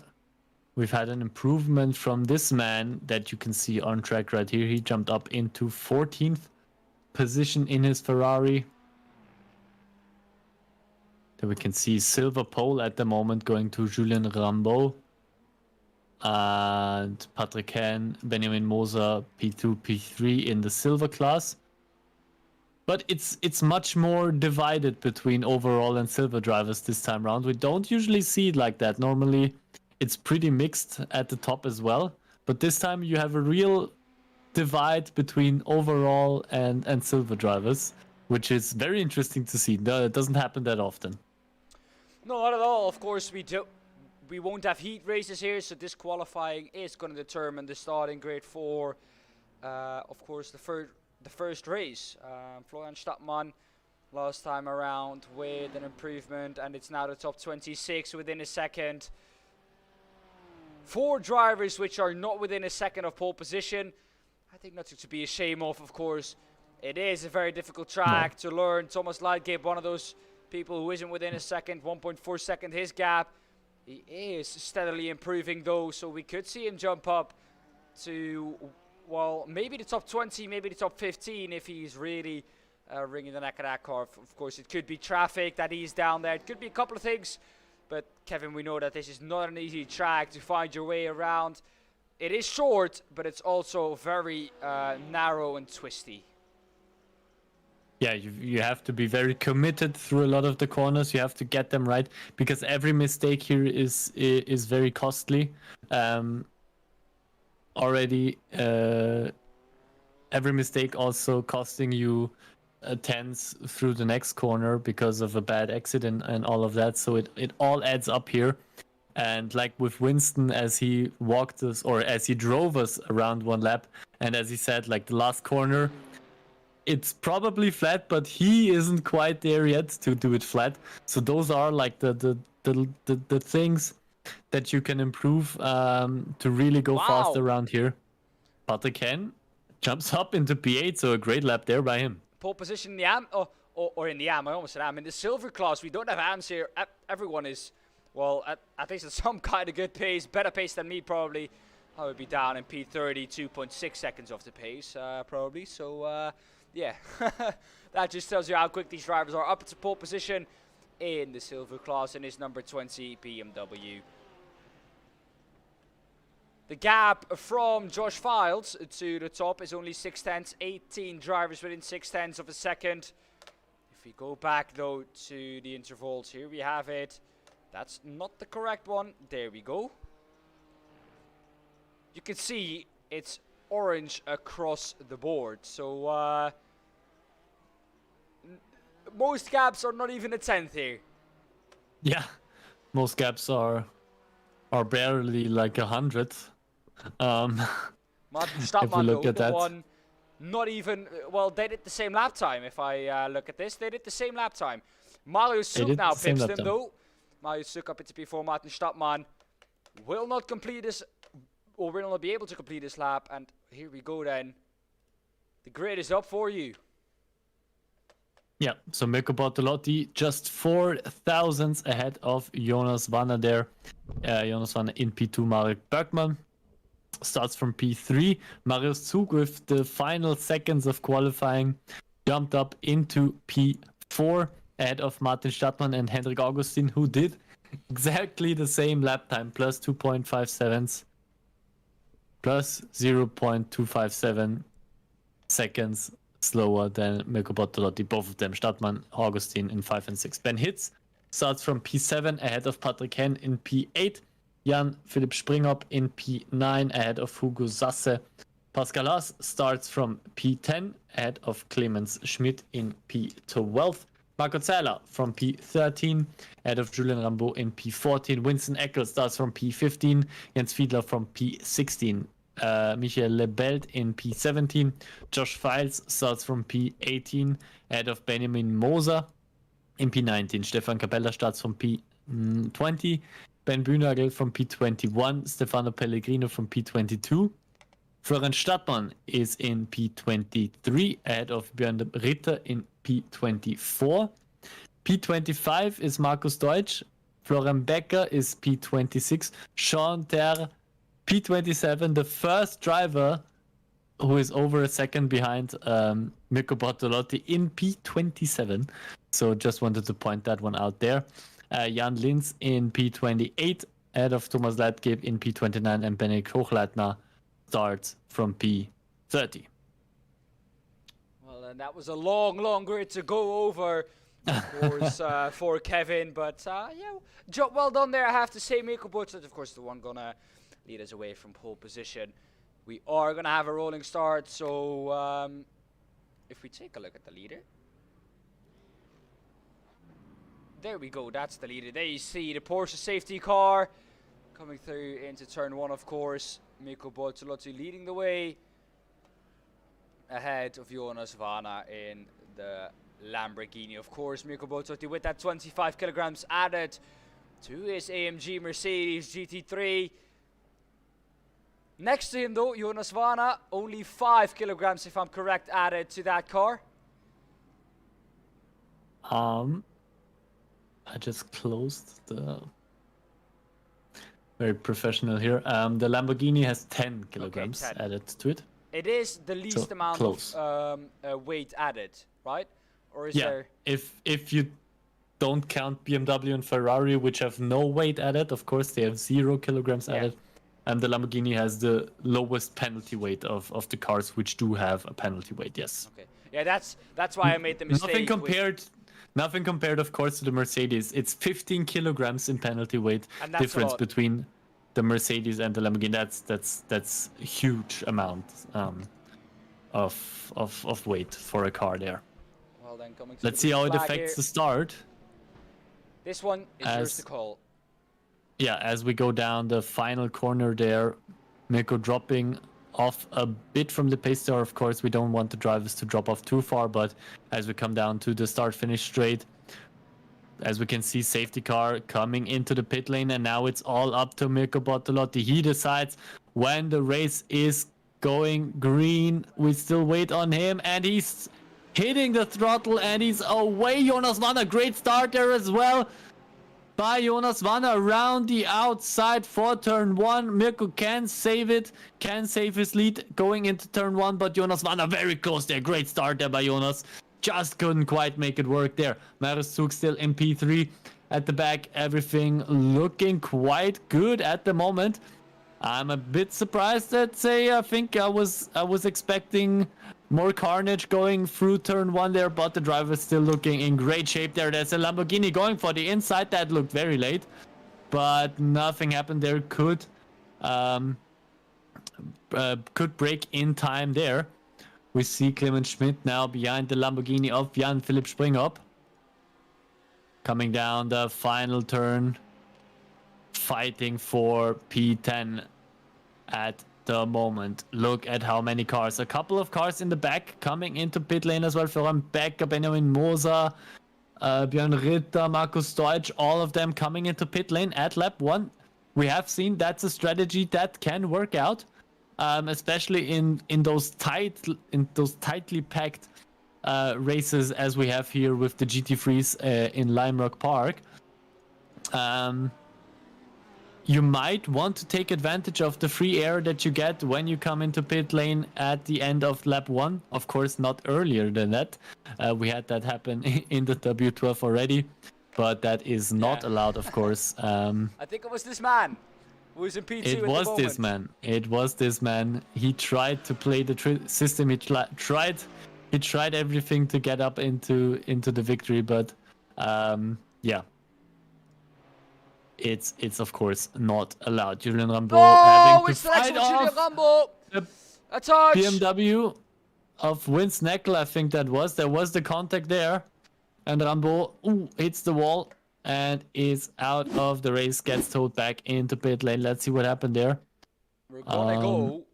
Give me a second here. We're gonna go to this camera. Here we go. Oh, that was a touch there on the back of Julian Rambo's car from, well, Vince Neckel. Whose fault was that, you say? Well, not mine to decide. It looked a bit late by Winston there, to be honest. Will be something for the stewards to look out for, I guess, as Mirko Bortolotti still leads this race at the top of the field. But Jonas Wanner, he doesn't want to back off one bit. He's still right on that tail of that Mercedes in his Lamborghini. Coming through the chicane there, going uphill. Great racing there by our top drivers. Again, 3 different cars in the top 3. Bortolotti, Wanner, Zug, Mercedes, Lamborghini, Audi. And there is the first BMW of Florian Martin Stadtmann, of course. Josh Files there now trying to hang on to his position. He's got Winston Eckel behind him. And there is a Lamborghini of Hugo Sasse who's come into pit lane there. And yeah, taking the early pit stop, not a bad strategy there at all, I think. We'll see how that one works out in the end. Maybe it just got a bit too crowded for Hugo. And he thought, let's just try and gain some seconds, gain some tenths in free air, which might be a good strategy this time around, especially when you're a bit further down the field in the pack, and losing tenths during fights or whatever. Well, we said at the beginning, this Audi, not the best car maybe to be in, but Marius Zug is proving us otherwise here, Kevin. He's up into P3 and, well, gaining on Jonas Wanner ahead of him. Purple lap time by Mirko Bortolotti last time around, the 48.8. Of course, that car now full of fuel. So those lap times can't in no way, or can in no way be compared to the lap times that we saw in the qualifying. Because, of course, No. the cars are way, way heavier now. And that's what Wade does with this car. Just know now that with maybe those 15 kilograms that Mirko Bortolotti has more than Jonas Wanner, that's going to be big for Mirko Bortolotti. That's going to be around half a second to 8 tenths. Yeah. Well, that's So you can imagine how fast that Mercedes would be if it didn't have that weight penalty. But of course, again, also the Lamborghini is slowed down a bit. But you said 15 kilograms between those two cars. Marius Zug in P3. In the Audi, of course, plus 20 kilograms. So right in the middle of those two cars, here we see him again. So he's got plus 20 kilograms on his car there. Stefan Capella in P19 dropped down a few places there, was a bit off track, I think. We're now looking at Hugo Sasse, what happened to him. He's been in pit lane already. And he spun it going through the first turn, but can he keep it looking the wrong way, the right way around? Or at least not hit the barrier? Yeah, he can miss the barrier there and is back on track. So a scary moment for him. A couple of seconds lost, but at least not a damaged car there for Hugo Sasse. Stefan Capella, yeah, as we saw, losing a couple of positions, went off track also through turn 1, but also kept it at least to the pitch now. without damage. Yeah, back into the pits. Not a bad strategy after an incident like that. Just going to the pits and then fuel it up and maybe try and gain something in the end. Not a bad strategy after a mishap, as we saw from Stefan Capella there. Hugo Sasse now in P23. He's been in the pit lane already. He has had that incident in turn 1, so he's dropped down quite a bit. And of course, this being such a short track, the car behind him, that is our leader. That is Mirko Bortolotti already going or wanting to lap Hugo Sasse there. Mirko Bortolotti, of course, still having to pit. Of course, still having the pit. That's of course as well a factor there. But nonetheless, it will be annoying for Mirko, especially because a lapped car, even if they make way very quickly, you still lose a bit of time there. And maybe the drivers are going to wreck. Maybe somebody's coming into the pit lane right now. Mirko Bortolotti, once hoping... I think he catches that traffic properly, I think that's going to be his time to go into the pit lane. There we go. Ooh, there there's it a is. car sideways. And he's now right up the back of Hugo Sasse. Let's see what happened This there. is the Thomas car Leitgeb. sideways. He was sideways his there. own. It was the same mistake probably we saw from Hugo Sasse. Yeah, pretty much. Just spun it through that long right-hander. But very kindly stops there. And then the long without... wait until he can rejoin. Yeah, but good job there. Good job rejoining the track safely, or as safely as possible there. Yeah. So On good. his way he goes again. That's how you do it. Indeed, on his way he goes again. We're still looking at Mirko Bortolotti, who's in the lead, ahead of Jonas Varna. This is the Lamborghini behind him. He's overtaken Hugo Sasse to put him a lap behind. Stefan Capella on the next one, ahead of Mirko Bortolotti to put a lap behind. I think as long as Mirko can stay out and, well, as long as he can keep Jonas Varna behind and not get too caught up in traffic, he's going to stay out. Look, now he's got, yeah, but he's got two cars fighting, but the Ferrari there making space. Catches him at the right place. The Ferrari making space. The Mercedes up ahead of that now. It's going to have it difficult because if he's going to brake at the wrong time, the Ferrari behind him. Zug is now coming into pit lane. Just wanted to quickly mention that. A lot of drivers coming into pit lane right now. Zug, Hitz, Stadtmann, Hen, Springop, Schmid, all of them coming into pit lane at the moment. Mirko Bortolotti, Vanna Bergman, Augustin all staying out. Jens Fiedler as well. So quite a mixed bag of strategies we've got going on here tonight. Mirko Bortolotti once again going for the long first stint, trying to stretch it as far as he possibly can, flashing the Porsche there ahead of him. Another lapped car for Mirko Bortolotti. He just overtakes them left, right, and center. And now he's coming in. That was the final straw. Also Vanna behind them, coming into pit lane. Bergman has come into pit lane as well. Augustin has stayed out. Hendrik Augustin staying out for one more lap. So Hendrik Augustin once again going long. We usually see that this man cycles through to the front of the field because of pit stops. Because he can always go longer. This man always seems to go for the fuel saving strat. And I think last week, that won him the races. Yeah, Hendrik last time round, of course, with Like- the magical evening. win One in the that heat will be race. talked. A win in the feature race in Server 1. So won the both races that he could win. Because of course Heat 2 he can't win. Yeah. He won race 1 in Server 2 and he won race 2 in Server 2. So a magical evening for him. For Hendrik Augustin. Yeah, just great to see him on top again. With that fuel saving strategy, 17 seconds is the gap back to Mirko Bortolotti. That won't be enough to keep him ahead of Mirko Bortolotti. Here is Mirko Bortolotti, 10 seconds the gap still. So it's going to be difficult Now for he's him. passed. He's already passed, but look who's up the back of him. Jonas Varna has gained a couple of, well, Jonas Varna has gained, to be exact, 1.5 seconds in pit lane. And look where Jonas Varna is now, right at the back of that Mercedes.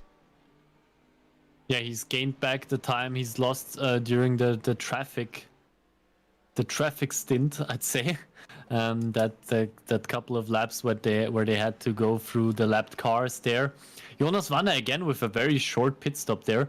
But if comparing pit lane time and pit time, the difference between pit lane time is, as you said, 1.5 seconds, but the pit stop time actually is only 1/10. So Mirko must have lost that 1.5 seconds somewhere else because it was not while stationary. So it's not the strategy this time around. So it was maybe a bad pit entry, maybe a bit bad pit exit. I can't tell you. Oh, and there's a car spun the other way around. But yeah, so I have a Mirko lost feeling it it's this somewhere man. else. Pascal I have a Haas, feeling it's what Pascal happened there? Haas. Probably spun it through the final corner. Oh, he's hit the curb there on the inside. Knocked the car. And he's hit the wall there. That is a heavy mistake there to make. And he can't spin the car around under traction, so he's probably just gonna straight into the pit lane. There it is. And going to get that fast repair if he hasn't used that already. And now Bortolotti is in 4th. Bortolotti has dropped down. Oh, no, off the And- track! He's crashed it. He must have crashed it or something because he's now back into pit lane, going to get that fast repair as well. And he's dropping down the field, our leader. There What we happened go. there? They Oh, were it's a side by fight with side. Vanna. Oh Was no, there the not on his contact? own, I Ooh. think. Think it looked like a contact there between Vanna and Bortolotti. Camera wasn't too great to be looking at that. Maybe we can get another one, maybe like a chase cam or a nose or something. I know a better one. Or the rear camera of Mirko Bortolotti, but we should get going then. Come on, we need to get back. Yeah, that's very close there. That was Yeah, that's a definitely a touch. contact, I'd say. Yeah, that's a touch. It got too close to comfort. But now back on track, Mirko Bortolotti in 20th and only 1 minute and 10 seconds left. So that is going to be not a great result for him. But yeah, Jonas Vanna, that will definitely be one for the stewards. And we'll see how they will decide on that. I think that there was contact is pretty clear. Let's see if what they decide after the fact. But at the moment, of course, Jonas Vanna, he is in P1. He is leading this race 3.7 seconds ahead of Marius Zug. And we're looking at Vincent Eckel, who's lost it through the final corner as well. The final corner taking no prisoners tonight. Or a lot of prisoners, however you want to look at that. It's not the Jonas first time he's Vanna done now... now starting the final lap in P1. Look at Patrick this man Hein. though. Patrick Hein, leader in the silver class here. And, well, what a drive from him it has been. 4 seconds over the man in second, Benjamin Moser. In P8, 11 positions up that man. What a drive. 4 positions off from Patrick Hen, of course. Everyone moving up a position. Because, of course, our leader and our pole sitter, Mirko Bortolini, down the order. But here he is then, coming across the line. Jonas Vana wins in race 1 in server 2. What a drive from him. Marius Zug behind him, coming across the line in P2. Just only just ahead of Hendrik Augustin. That was quite close coming to the checkered flag. This one is also close. Benjamin Moser, who's going to take it? And it is going to be Clement Schmidt, who's going to take 7th place. Kevin, what a drive this has been from all the drivers. Mirko Bortolotti, though, in the end, coming through in P19. Once again, not too good of a result for this man. No, and P19, though, probably the worst position to come in, because, of course, second race is a reverse grid race where the top 18 will be reversed. So Hugo Sasse, the man just ahead of him, will now start from pole position, and Mirko Bortolotti has to stay in 19th. So if he would have managed to get that one more position, he would have started from pole position in the second race. So something to look forward to as well. But now he will start right next to our winner, Jonas Vana and Mirko Bortolotti. So it will go to round 2 between those two to fight. Jonas Vana, as our winner, will start from P18, of course. But we will get to that shortly. Marius Zug wins. No, for God's sake. Jonas Vana wins. Marius Zug comes in second, is also on the podium. That's what I wanted to say. Just ahead of Hendrik Augustin. We saw how close the finish was between those two drivers. Patrick Hen in P4 overall, but wins the silver class. Ahead of Marek Böckmann in P5. Martin Stadtmann in P6. Clemens Schmidt finishes in P7, just ahead of Benjamin Moser. P8 overall, P2 in silver class for Benjamin Moser there. Marco Zeiler, P9, Jan-Philipp Springhopp in P10, Josh Files, P11, Jens Fiedler, P12. Chanter finishes in P13 overall, but P3 in the silver class, so a good performance there from Sean as well. Stefano Pellegrino in P14, Ben Bühnagel, P15, Stefan Capella, P16, ahead of Björn Ritter in P17. Hugo Sasse finishes in P18, and of course will be the pole sitter for the second race. P19 goes to Mirko Bortolotti, and now we have the grid. So as I said, Hugo Sasse, P18 in the race, starts from P1 in the second race, in the reverse grid race. Ahead of Björn Ritter, Stefan Capella, Ben Bühnagel, Stefano Pellegrino, Chanter, Jens Fiedler, Josh Files, Jan-Philipp Springhopp, Marco Zeiler, Benjamin Moser, Clemens Schmidt. So it's just, as we know, the top 18 just in a reversed order. Martin Stadtmann, P13, Marek Böckmann, P14, Patrick Hen, P15, Hendrik Augustin, P16, Marius Zug, P17. Jonas Vana, as our winner, starts from P18, just ahead of Mirko Bortolotti in P19. So this will be a good one. This could be a good one. Both of those drivers will be trying to get through the pack as quickly as possible, and they still got each other. Let's hope it works out a bit better than in the last race. Florian Stadtmann starts from P20, ahead of Jan Linz in P21. Thomas Leitgeb in P22, ahead of Ben Hitz, P23. Florian Becker, P24. Pascal Haas starts from P25. Winston Eckel in P26. Markus Deutsch, P28, ahead of Michael Lebert in P28. Julien Rabot, P29. And Benedikt Hochleitner rounds off the grid in P30. Well, that is once again a very long grid. Once again, job very well done there, Kevin. Getting through them all quick enough. Race 1 was a cracker. Race 2 is going to be even longer. And it's going to be probably, Kevin, even better. We saw in race 1 different strategies. Different strategies playing out as well. Hugo Sasse was the one who pitted very early.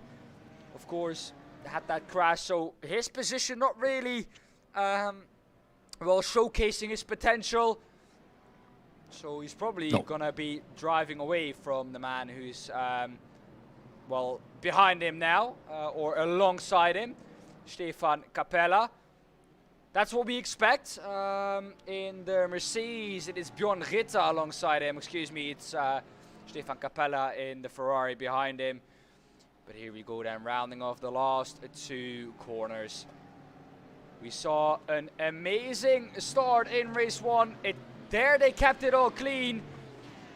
Let's hope that they will be able to do exactly the same here in race 2. The safety car is going to pull in to the pit lane. You don't want to be ending up on the water on the inside of the track. Hugo Zasse will lead the field to green. Once the thing goes red, there we go, it's green, green, green. Leading the field into turn 1, Hugo Zasse. Behind that though, it's all kick off Stefan Capella P3 on the inside of Björn Ritter. There's a touch there, and Oh, that's a big one! that's a big, big crash. Mikko Botsrotti though, the one making it through that, like we know.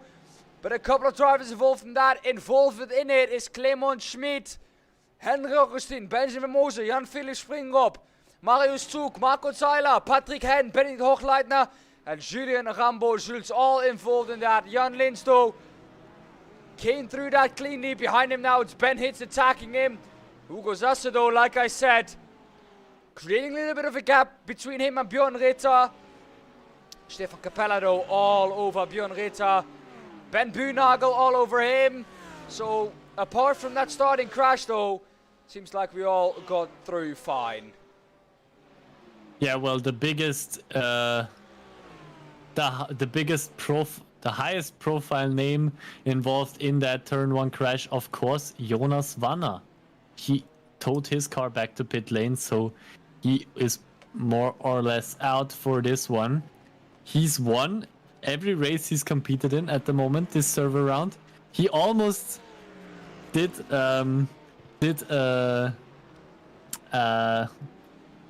Augustin move there and had the chance to win all of his races he competed in. But yeah, this time around, Wanner is not there. You can see him just at the bottom of your screen there, Jonas. Oh, and he's still going there, but then there was another contact. Henrik Augustin, also one of our faster drivers, involved in that first lap crash.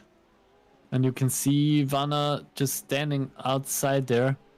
I think that was the Audi Didn't look too of... no, there he goes. There he goes. There he goes. There he went just on straight. It looked great, good for him in the beginning, but then Jonas Wanner towed his car back to pit lane. This is where it happened for Jonas Wanner.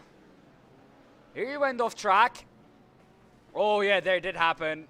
But of course, this was not the place where he was standing still. I think it was into the next corner, into the left-hander, where I think his car just didn't have brakes anymore. It just went straight on. There we go.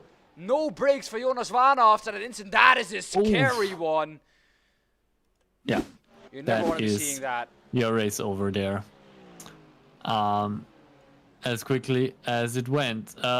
Another driver I'm now missing from the top. Hugo Zasse already made his pit stop, so he went in early as well. Now down in P18, so the driver who started the race from P1, at the moment P18, but of course already been to pit lane there. Mirko Bortolotti, he is trying to get his victory that he probably should have gotten in the first race, or that he was at least fighting for in the first race. And he's up into P5. He is a man on a mission, just hunting down the drivers ahead of him. He was probably a bit lucky, but also did a good job of avoiding the carnage in turn 1. And it's paid off for him. He's up into P4 at the moment. Stefano Pellegrino is the one at the moment in P5 in the Ferrari behind him. Of course, Mirko Bortolotti making that move up into P3. Already onto the podium, Kevin. How much further can he go? Well, it's only 4 minutes into the race. He's only 3 seconds behind Björn Ritter and Stefan Capella. If nothing happens to him, I can't see past him winning this race at the moment, to be honest. With the pace he's got, and he's just reeling the drivers ahead of him in. Henrik Augustin now in P20. He's still got time. He can still make up some positions if he wants to. We're now looking at the best lap times of our drivers, and there's a contact! Lamborghini, a Kazakh Lamborghini is looking the other way around, the wrong way around. And Hendrik Augustin has hit that one head on. And he's been into pit lane already. He's probably picked up his fast repair already. So he will have to drive with that damage. Let's hope it doesn't hinder him driving fast laps. He has driven the fastest lap. We saw that purple lap time there by Hendrik Augustin. But probably with that damage. That does make me indeed suspect that he has taken that fast repair already. Otherwise, he would have for sure pulled into the pit lane there. Yeah, he's probably taking that after the first lap incident. So unlucky for him to be involved in another crash. The second one, he definitely couldn't do anything about it. Just surprised Lamborghini standing the other way around. Marek Bergman now up into P5. So also a great job from him. Again, it is the classic story with those reverse grid races. If you look at the positions gained by the drivers in the top 10, it's an absolutely ridiculous sight at the moment. As we have 5 drivers that have gained more than 10 places. We even have 2 drivers that have gained 20 positions, which is absolutely ridiculous. Ben Hitz in P3 and Michael Lebelt in P8 have both gained 20 positions from the start. So pretty ridiculous stuff there by our top 10 drivers at the moment. As another couple of cars going wide there through turn 1. That's the iRating gained, I think. Which would also be very interesting to see, but of course this is not an official iRacing race. So no iRating to be gained here. I'm trying to find the positions gained, but I can't at the moment. I don't know if I'm just looking over it. Well, in another not too surprising twist, Mirko Bortolotti has taken the lead. He is up into P1. Just 11 minutes between him and victory in the reverse grid race. After starting from P19. So he's done a great job of just tearing the field apart and just going straight up for that P1. Not even 8 minutes. It didn't even take him 8 minutes to gain 18 positions there. So, yeah, we see why he is one of our faster drivers. Let's say it like that. Ben Hitz has come into pit lane now.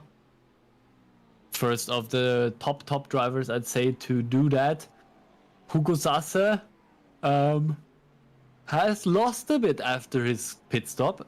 He is only 4th position of the drivers who have made their pit stop already. So he's lost a bit there. Here we see on the left-hand side the gains. I finally found them. The man in first at the moment with the quickest lap time last time around of a 1.4. No, it's just 48 seconds, a 0.86. Gained 18 positions. 22 positions gained by this man, Michael Lebelt. So he's doing a great job. He's trying to get another one on the BMW of Jens Fiedler. Or isn't that? No, that's not the BMW from Jens Fiedler because he's way up the field. Into pit lane he goes though. So he will now be losing a couple of those positions he gained, of course. But he will gain them back once other people make their pit stop. Mirko Bortolotti then still leading this race away. But at the moment, about a gap of 5.1 seconds. So Mirko Bortolotti here, Kevin, looking almighty. Yeah. Not much to say about that. Probably a man possessed after what happened in that first race. Now coming into pit lane. That looked a bit close there to the wall. But yeah, you can't see him not winning that at the moment. No driver there close enough to have a bit of a incident with. So he should be up and away right now and just driving into the sunset. There. He is ahead of us. Mirko Bortolotti in the Mercedes coming out of the pit lane, and he's got it. Mirko Bortolotti from P19 on the grid up into P1. 1.3 seconds over Stefan Capella, who still, in my books, still has the pit. Yeah, he doesn't have a pit lane time or a pit stop there for me as well. So Stefan Capella still has the pit P2. Josh Files now dropping back a bit, so he's been off track there as well in his BMW. Yeah, that's pretty far off track. So he's probably just outbraked himself in the corner ahead of him. And look how many positions he has to drop down to. That's when you get when the field is so close as it is right now. And he's going off track again there. Dropping down another couple of places. Evening to forget for Josh Files there. Chanter in P15 at the moment. So doing a good job there right in the middle of the field. Going past Capella, who is in the pit lane. P14 now at the moment. So he is 6th in the silver standings. So also a great job there from him. He was P3 I think before in the silver standings in the first race. So again, a good position in his championship class, also in this race, in the Porsche. Look how close it is, though. This battle is not over yet. It is very close. He could still jump up the order quite a bit, because the gap from him, of course, to P3 in the silver class is not more than 3 seconds. So this could still change, of course, with about 6 minutes and spare to go, 6.5 minutes to go. He is still in with a shot at top 3 in the silver class. Yeah, he's got everything to play for here. He's got Hendrik Augustino ahead of him, who is going to overtake Tom Lightgate there. Hendrik Augustino, of course, one of the faster drivers there. And now he's looking up the inside of Tom Lightgate. I think there was a contact there. I'm not quite sure. That looked a bit weird. But at the moment, he is past. And now up into P13 there. But he also has the car of Jens Fiedler just right up his bumper, his rear bumper. Jump over to Winston Eckel, and then I'll leave commentating over him up to you. Well, Winston Eckel is on the inside now of Stefano Pellegrino. Can he make that move? Last time he, of course, did that to the BMW. I don't know exactly who it was again, but of course that resulted in a crash. This time, gets past into turn 1 safely. Might look to re-overtake him immediately. Stefano Pellegrino isn't quite able to do so. Winston Eckel on his debut here, up into the top 5 positions. Ben Buhnagel, of course, ahead of him, a silver class driver. You should say, Kevin, here that gold, silver, Winston should be able to get him easily. Well, our silver drivers, they can be quite a handful for some of our overall drivers as well. So do not underestimate our silver drivers. But Winston at the moment looking very good to be able to overtake him. He's very close to the Porsche of Ben Buhnagel, but Ben isn't making it easy for him. Of course, the overall fight is one that is fought between all classes, between overalls and silvers. And Ben really doesn't want to give up that position to Winston yet. So he's gonna have to fight for it, and Ben does a great job at the moment of defending that. Going down P14, Clemens Schmid. A bit lonely there. I see just Chanter ahead of him. So he must have overtaken probably Jens Fiedler. Now Benjamin Moser. Oh, there's the contact! The BMW on the inside. That was Josh Files there. Look at that. What did I tell you? Chanter now only 7/10 off of P3 in the silver class. He could still get it with a little bit less than 4 minutes to go. The driver ahead of him is, of course, Hendrik Augustine with a damaged car. The BMW, the green and yellow BMW that you see up out of that, is the P3 in the silver class. That is Florian Stadtmann. Here we have him, Florian Stadtmann in the 153. He's been driving superbly, but of course, Chanter, of course, being P3 last time round, coming through the field this time round.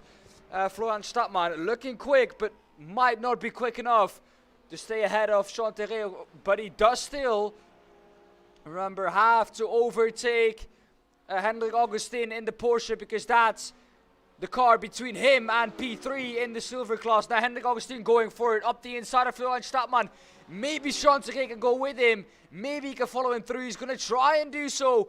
There we go, up the inside goes Sean Terreo. He's going to follow him through. He's going to try and leave. Well, good job there. Yeah, he does it. He leaves Florian Stadtmann hanging on the outside. And that is position done. For Sean Terreo up into the podium positions in the silver class. And like I said, Kevin, I told you before, the gap is only 3 seconds. This is not done yet. That you should have bet on that, Dan, not on the England-Iran game. Because with this one, you would have been right. Sean up into P3.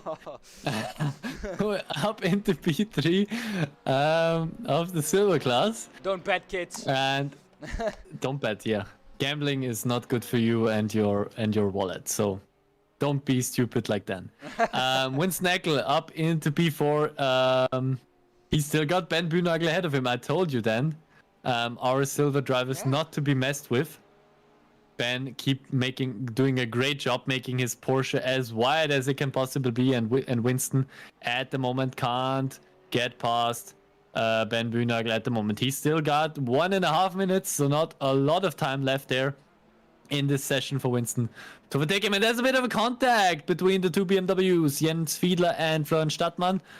And Jens Fiedler now goes past. That was the classic NASCAR bump and run, I think, is what you call that. Yeah. And it has worked out. Well, into the pit lane he does go now. Into the pit lane, and also Stadtmann behind him. I'd be interested to see what this is exactly for, because I have a feeling here that with that 4X, there might, and I don't know if, there might have been a drive-through. There might have. That is a drive-through. That is probably the case here, and that contact, that was not a bump and run. Of them. Well, that was not a great bump and run, because if he knew with a 4X he would have had a drive-through, he of course wouldn't have done that bump and run. Of course, I'm in road racing. I'm never a fan of the bump and run. But yeah, of course, I don't think that was on purpose by Jens Fiedler. No, of course not. We're just, of course, joking with the bump and run here. So, Jens Fiedler, please don't DM me coming at us, of course, because it was only a joke here. But yeah, leading this race then into the last half a minute now, and probably into the last lap. Next time round is Mirko Bortolut. It's going to be actually close coming on to the last lap. 20 seconds. I think he's going to be fine for one other for another lap, but 13 seconds. Look at that. 14 seconds to Marek Bokman. What a drive from Mirko Bortolut. Of course, still has to keep it on track here. One more lap. Barry the flag barrier this time round, waving with the flag. He's back from vacation, waving the flag. Of course, his arm was tired, so you had to take some time off. But Mirko Bortolut, with a gap of 14.1 seconds, he has been the mighty force here in this race. Up 18 positions. Of course, Winston Eckel, though, the man in P3, up 23 positions. So that's absolutely great here. If we do this, here you can see up 23 positions from Winston Eckel. What a drive from him, coming all the way down from P26. But the man coming across the line victorious is going to be this man. It was not his time in race 1, but in race 2 he comes through victorious across the line. Mirko Bortolut, and he celebrates that in style. Marek Bokman, though, a little way behind that. He is going to come through in P2. A little. 14.5 seconds. Winston Eckel coming through in P3. Behind that, though, is the winner in the silver class. Ben Bühnagel wins in the Porsche ahead of Stefano Pellegrino in the Mercedes, in the Ferrari. And behind that is Sean Terreo coming through in P3, or Sean Terre. I don't know how to say that. I'm not from Germany, so excuse me already. So don't come at me in the DMs, but I tried my best there, Sean. So I hope, Dominica, I said that right. thank you guys. Great job, says Domenica Tere. So yeah, thank you. Of course, we always do this with a lot of pleasure, and yeah, we always enjoy, of course, doing this. Then here we have it. The result from the feature race out on screen for you. Mirko Bortolotti, Kevin, coming through victorious after that race after that incident he had in race 1 ahead of Marek Bokman. Winston Eckel gaining 23 positions, and on his debut up to P3 he got past Ben Buhnagel in the end, who is the winner in the silver class, P4 overall, 5th overall Hugo Zasse, and 2nd in the AMP class and 6th overall Stefano Pellegrino. Clement Schmidt in P7. Behind that though, Sean Terre is the one who came through in 3rd in the silver class and 8th overall. Michael Lebelt in P9 overall, ahead of Thomas Leitgeb in P10. Ben Hitz P11, Bjorn Ritter in P12, Patrick Hen P13, Benjamin Moser P14, Hendrik Augustin P15, Jens Fiedler P16, P17 Florian Stadtmann, P18 Stefan Capella, P19 Jan Linz, P24 Marius Zug, P21 for Josh Files, Markus Deutsch P22, Jan Springop in P23, Florian Becker P24, Pascal Haas P25, Martin Stadtmann P26, Marco Zeiler P27, Jonas Warner P28, P29 for Julien Rambo, and Benedikt Hochleitner, the one not finishing, together with Jonas Warner and Julien Rambo, of course, involved in that starting crash in P30. Well, Kevin, that was an absolutely amazing evening of racing. Hendrik Augustin did it last time around. Jonas Warner couldn't do it this time around. Of course, the crash in server 2 in race 2. He came so close, of course, to that, but not quite close enough, of course, in the end. Yeah. It wasn't a clean sweep for Jonas Warner there. Mirko Bortolotti wins the reverse grid race in, again, dominant fashion as well, I'd say. I'm surprised a bit. I think the racing went way better than expected in the GT3s here in Lime Rock Park, and it was a great race to watch. We've had some good overtaking maneuvers. A couple of people did have problems with the track itself. I think the last corner did quite wipe out quite a couple of guys, and I can see you already brought our reverse grid winner into the commentator booth then. Well, 18 positions gained in the end, ahead of Marek Bokman and Winston Eckel on the podium. Mirko Bortolotti, welcome. Welcome, guys. Well, Mirko, first of all, how was that coming through the field in the last race? Not nice, not nice. Oh, I expected something else from you there, Mirko. I thought you Yeah, enjoyed it. Well, the race itself was fantastic. Obviously, from P19 to win the reverse grid is great, but it's definitely 25 points lost due to what happened in the first race. It's quite a shame, but yeah, at least Jonas apologized and accepted the fact that it was his fault. So I appreciate it, but still, the race was done for me in that case, and that's a big shame. But the second race was great. Yeah. Well, the second race, of course, coming through the field. You did it quite quickly, of course. The starting crash, you managed to avoid it once again. Moses opened the sea for you at turn 1, and you got through it cleanly. Yeah, sure. I mean, the accident helped for sure in the first corner. It's Lime Rock, it's narrow, it's a short track, it's a lot of cars on the grid, so there's always potential for contact. And if two guys don't manage to go through the corner together and there's contact, then obviously it will end up in a pileup or a big shunt. But luckily I managed to go through without even a scratch, so that was definitely positive for me.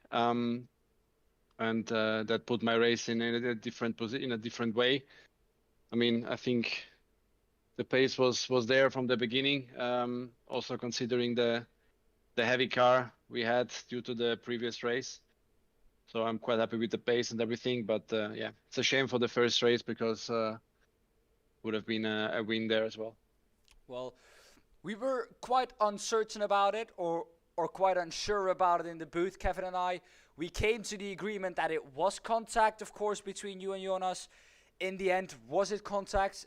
It definitely looked like it, but of course, knowing it from you is always better. Well, if it wasn't clear, then I really asked myself, what race did you see? But okay, watch it again, and you will realize. I mean, there's no way you crash in that corner by yourself without getting a hit on the corner, and that's what happened. For sure, he saw the opportunity to fight for the win. I had a bad exit from the chicane. I had to defend, but still I defended in a way that yeah, it couldn't have passed me into last corner. And unfortunately, I know Jonas really well. We raced together for a long time, and he's one of the guys I like to race with because he's always hard, but always a fair guy to race. And yeah, unfortunately today got it wrong. It happens also to the best, and I'm sure next time we will do it better. But it's the way it is. We cannot go back. It's a lot of points lost for both.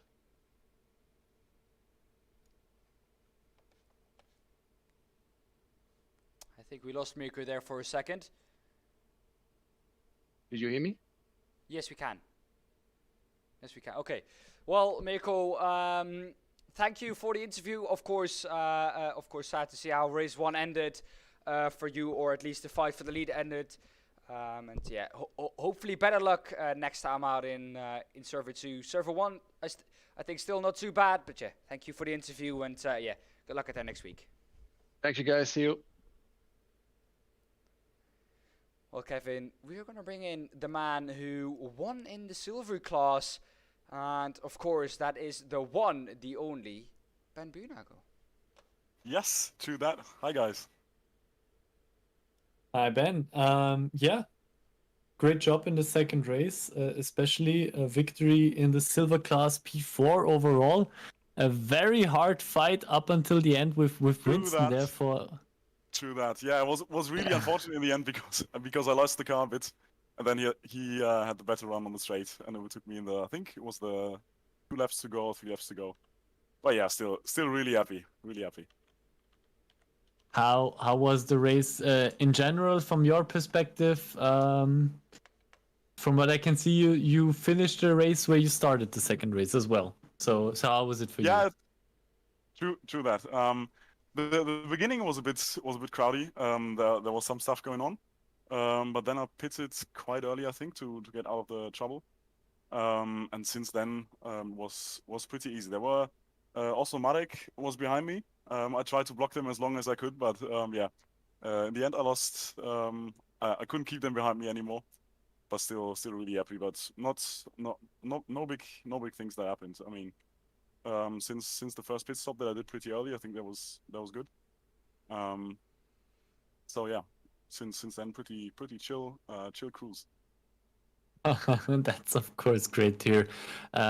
Looking back over the whole evening, how did you enjoy tonight? Also looking back at the first server in the V8 Supercars. I have to say that I didn't have a lot of practice with the V8 Supercars. I mean, they're great fun to drive because you're sliding all the time. But yeah, I wasn't really on pace because I didn't train a lot with V8 Supercars recently. And also Snetterton was new. But I really like the track, and V8 Supercars is just great fun. Sliding, a lot of power. Yeah, makes good racing, I think. Yeah, it was also very, very good to watch. Ben, congratulations on your silver class victory, and also great P4 overall. So I hope to see you back again next week. Yeah, sure. Thanks so much. Well, of course, the next one we are going to get into the commentary booth is the man who finished P2 in the end in the last race, Marek Bokman. Welcome. Thank you for having me. Of course, it's always a pleasure. Of course, tell us how race 2 in server 2 went for you. Of course, you gained 12 positions during that event. Yeah, tell us, how was it coming through the field? Yeah, a bit crazy, I have to say. I didn't expect to end up on P2, honestly, because I was involved in the first big starting crash. I was just on the outside and all the cars collected me.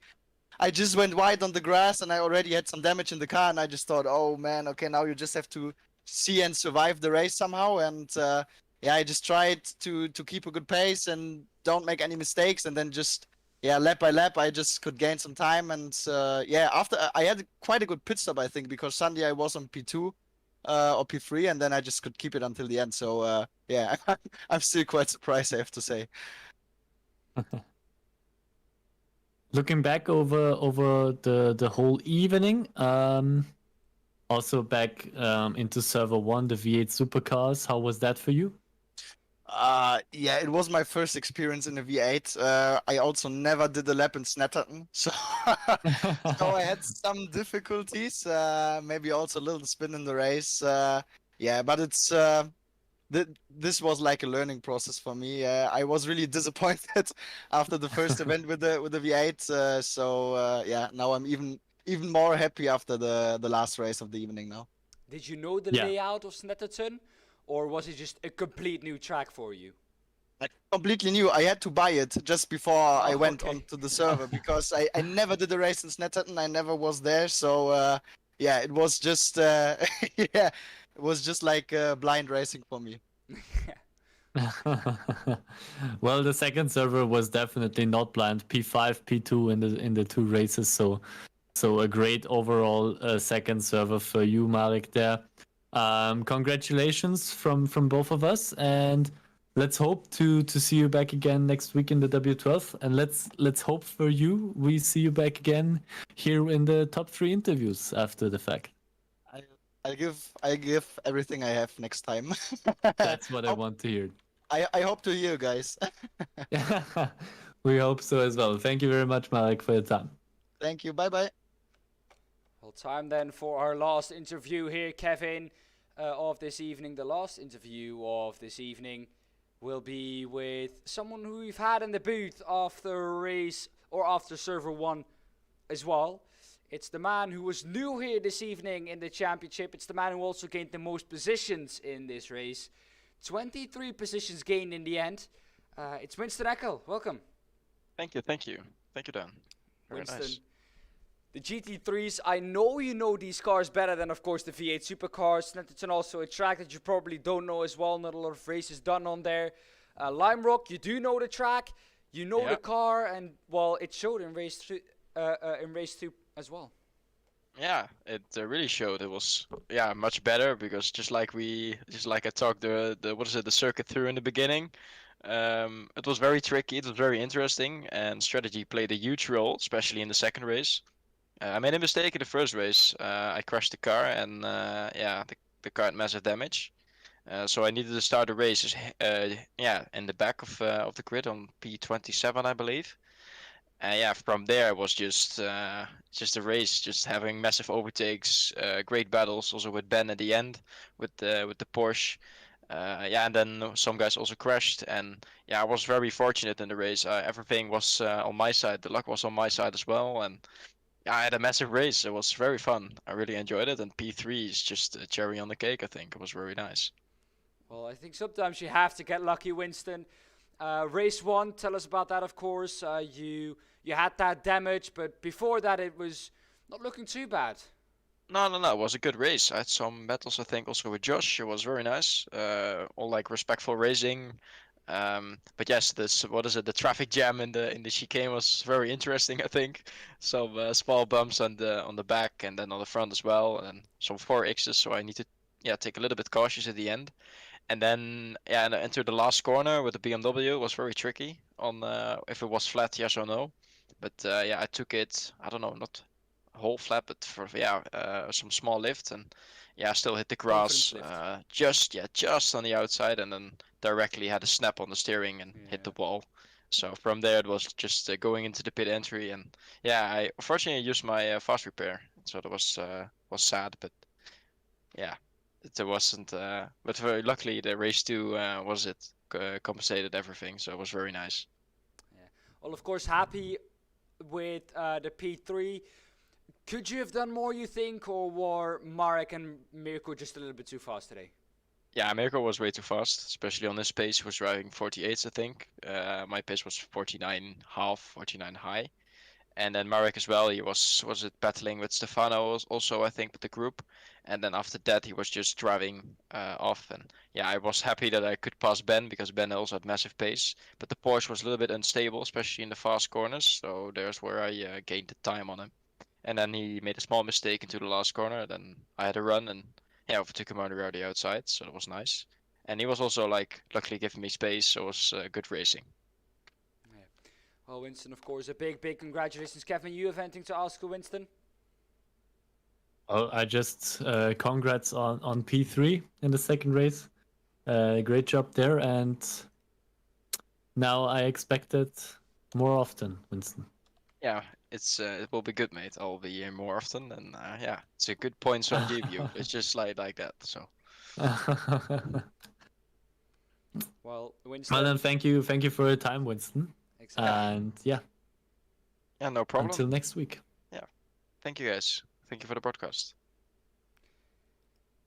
Well, Kevin, I think it's time for us then to wrap it up here in the end. 2 great sessions with the V8 supercars, of course, at Snetterton, here at Lime Rock Park with the GT3s. We expected it to be a bit more chaotic, I think, than it was in race 1. Race 1 was quite, well, how do you say it? It was quite, they kept it clean, let's say. The drivers kept it clean, not too much chaos going on, not too much crashes. Of course, on a track like this, contact is almost unavoidable the longer you drive. Yeah, well, but yeah, just in the end, I think 2 amazing servers. The racing was proper tonight again, and yeah, I don't know if you have anything to add to that. If you do, go for it.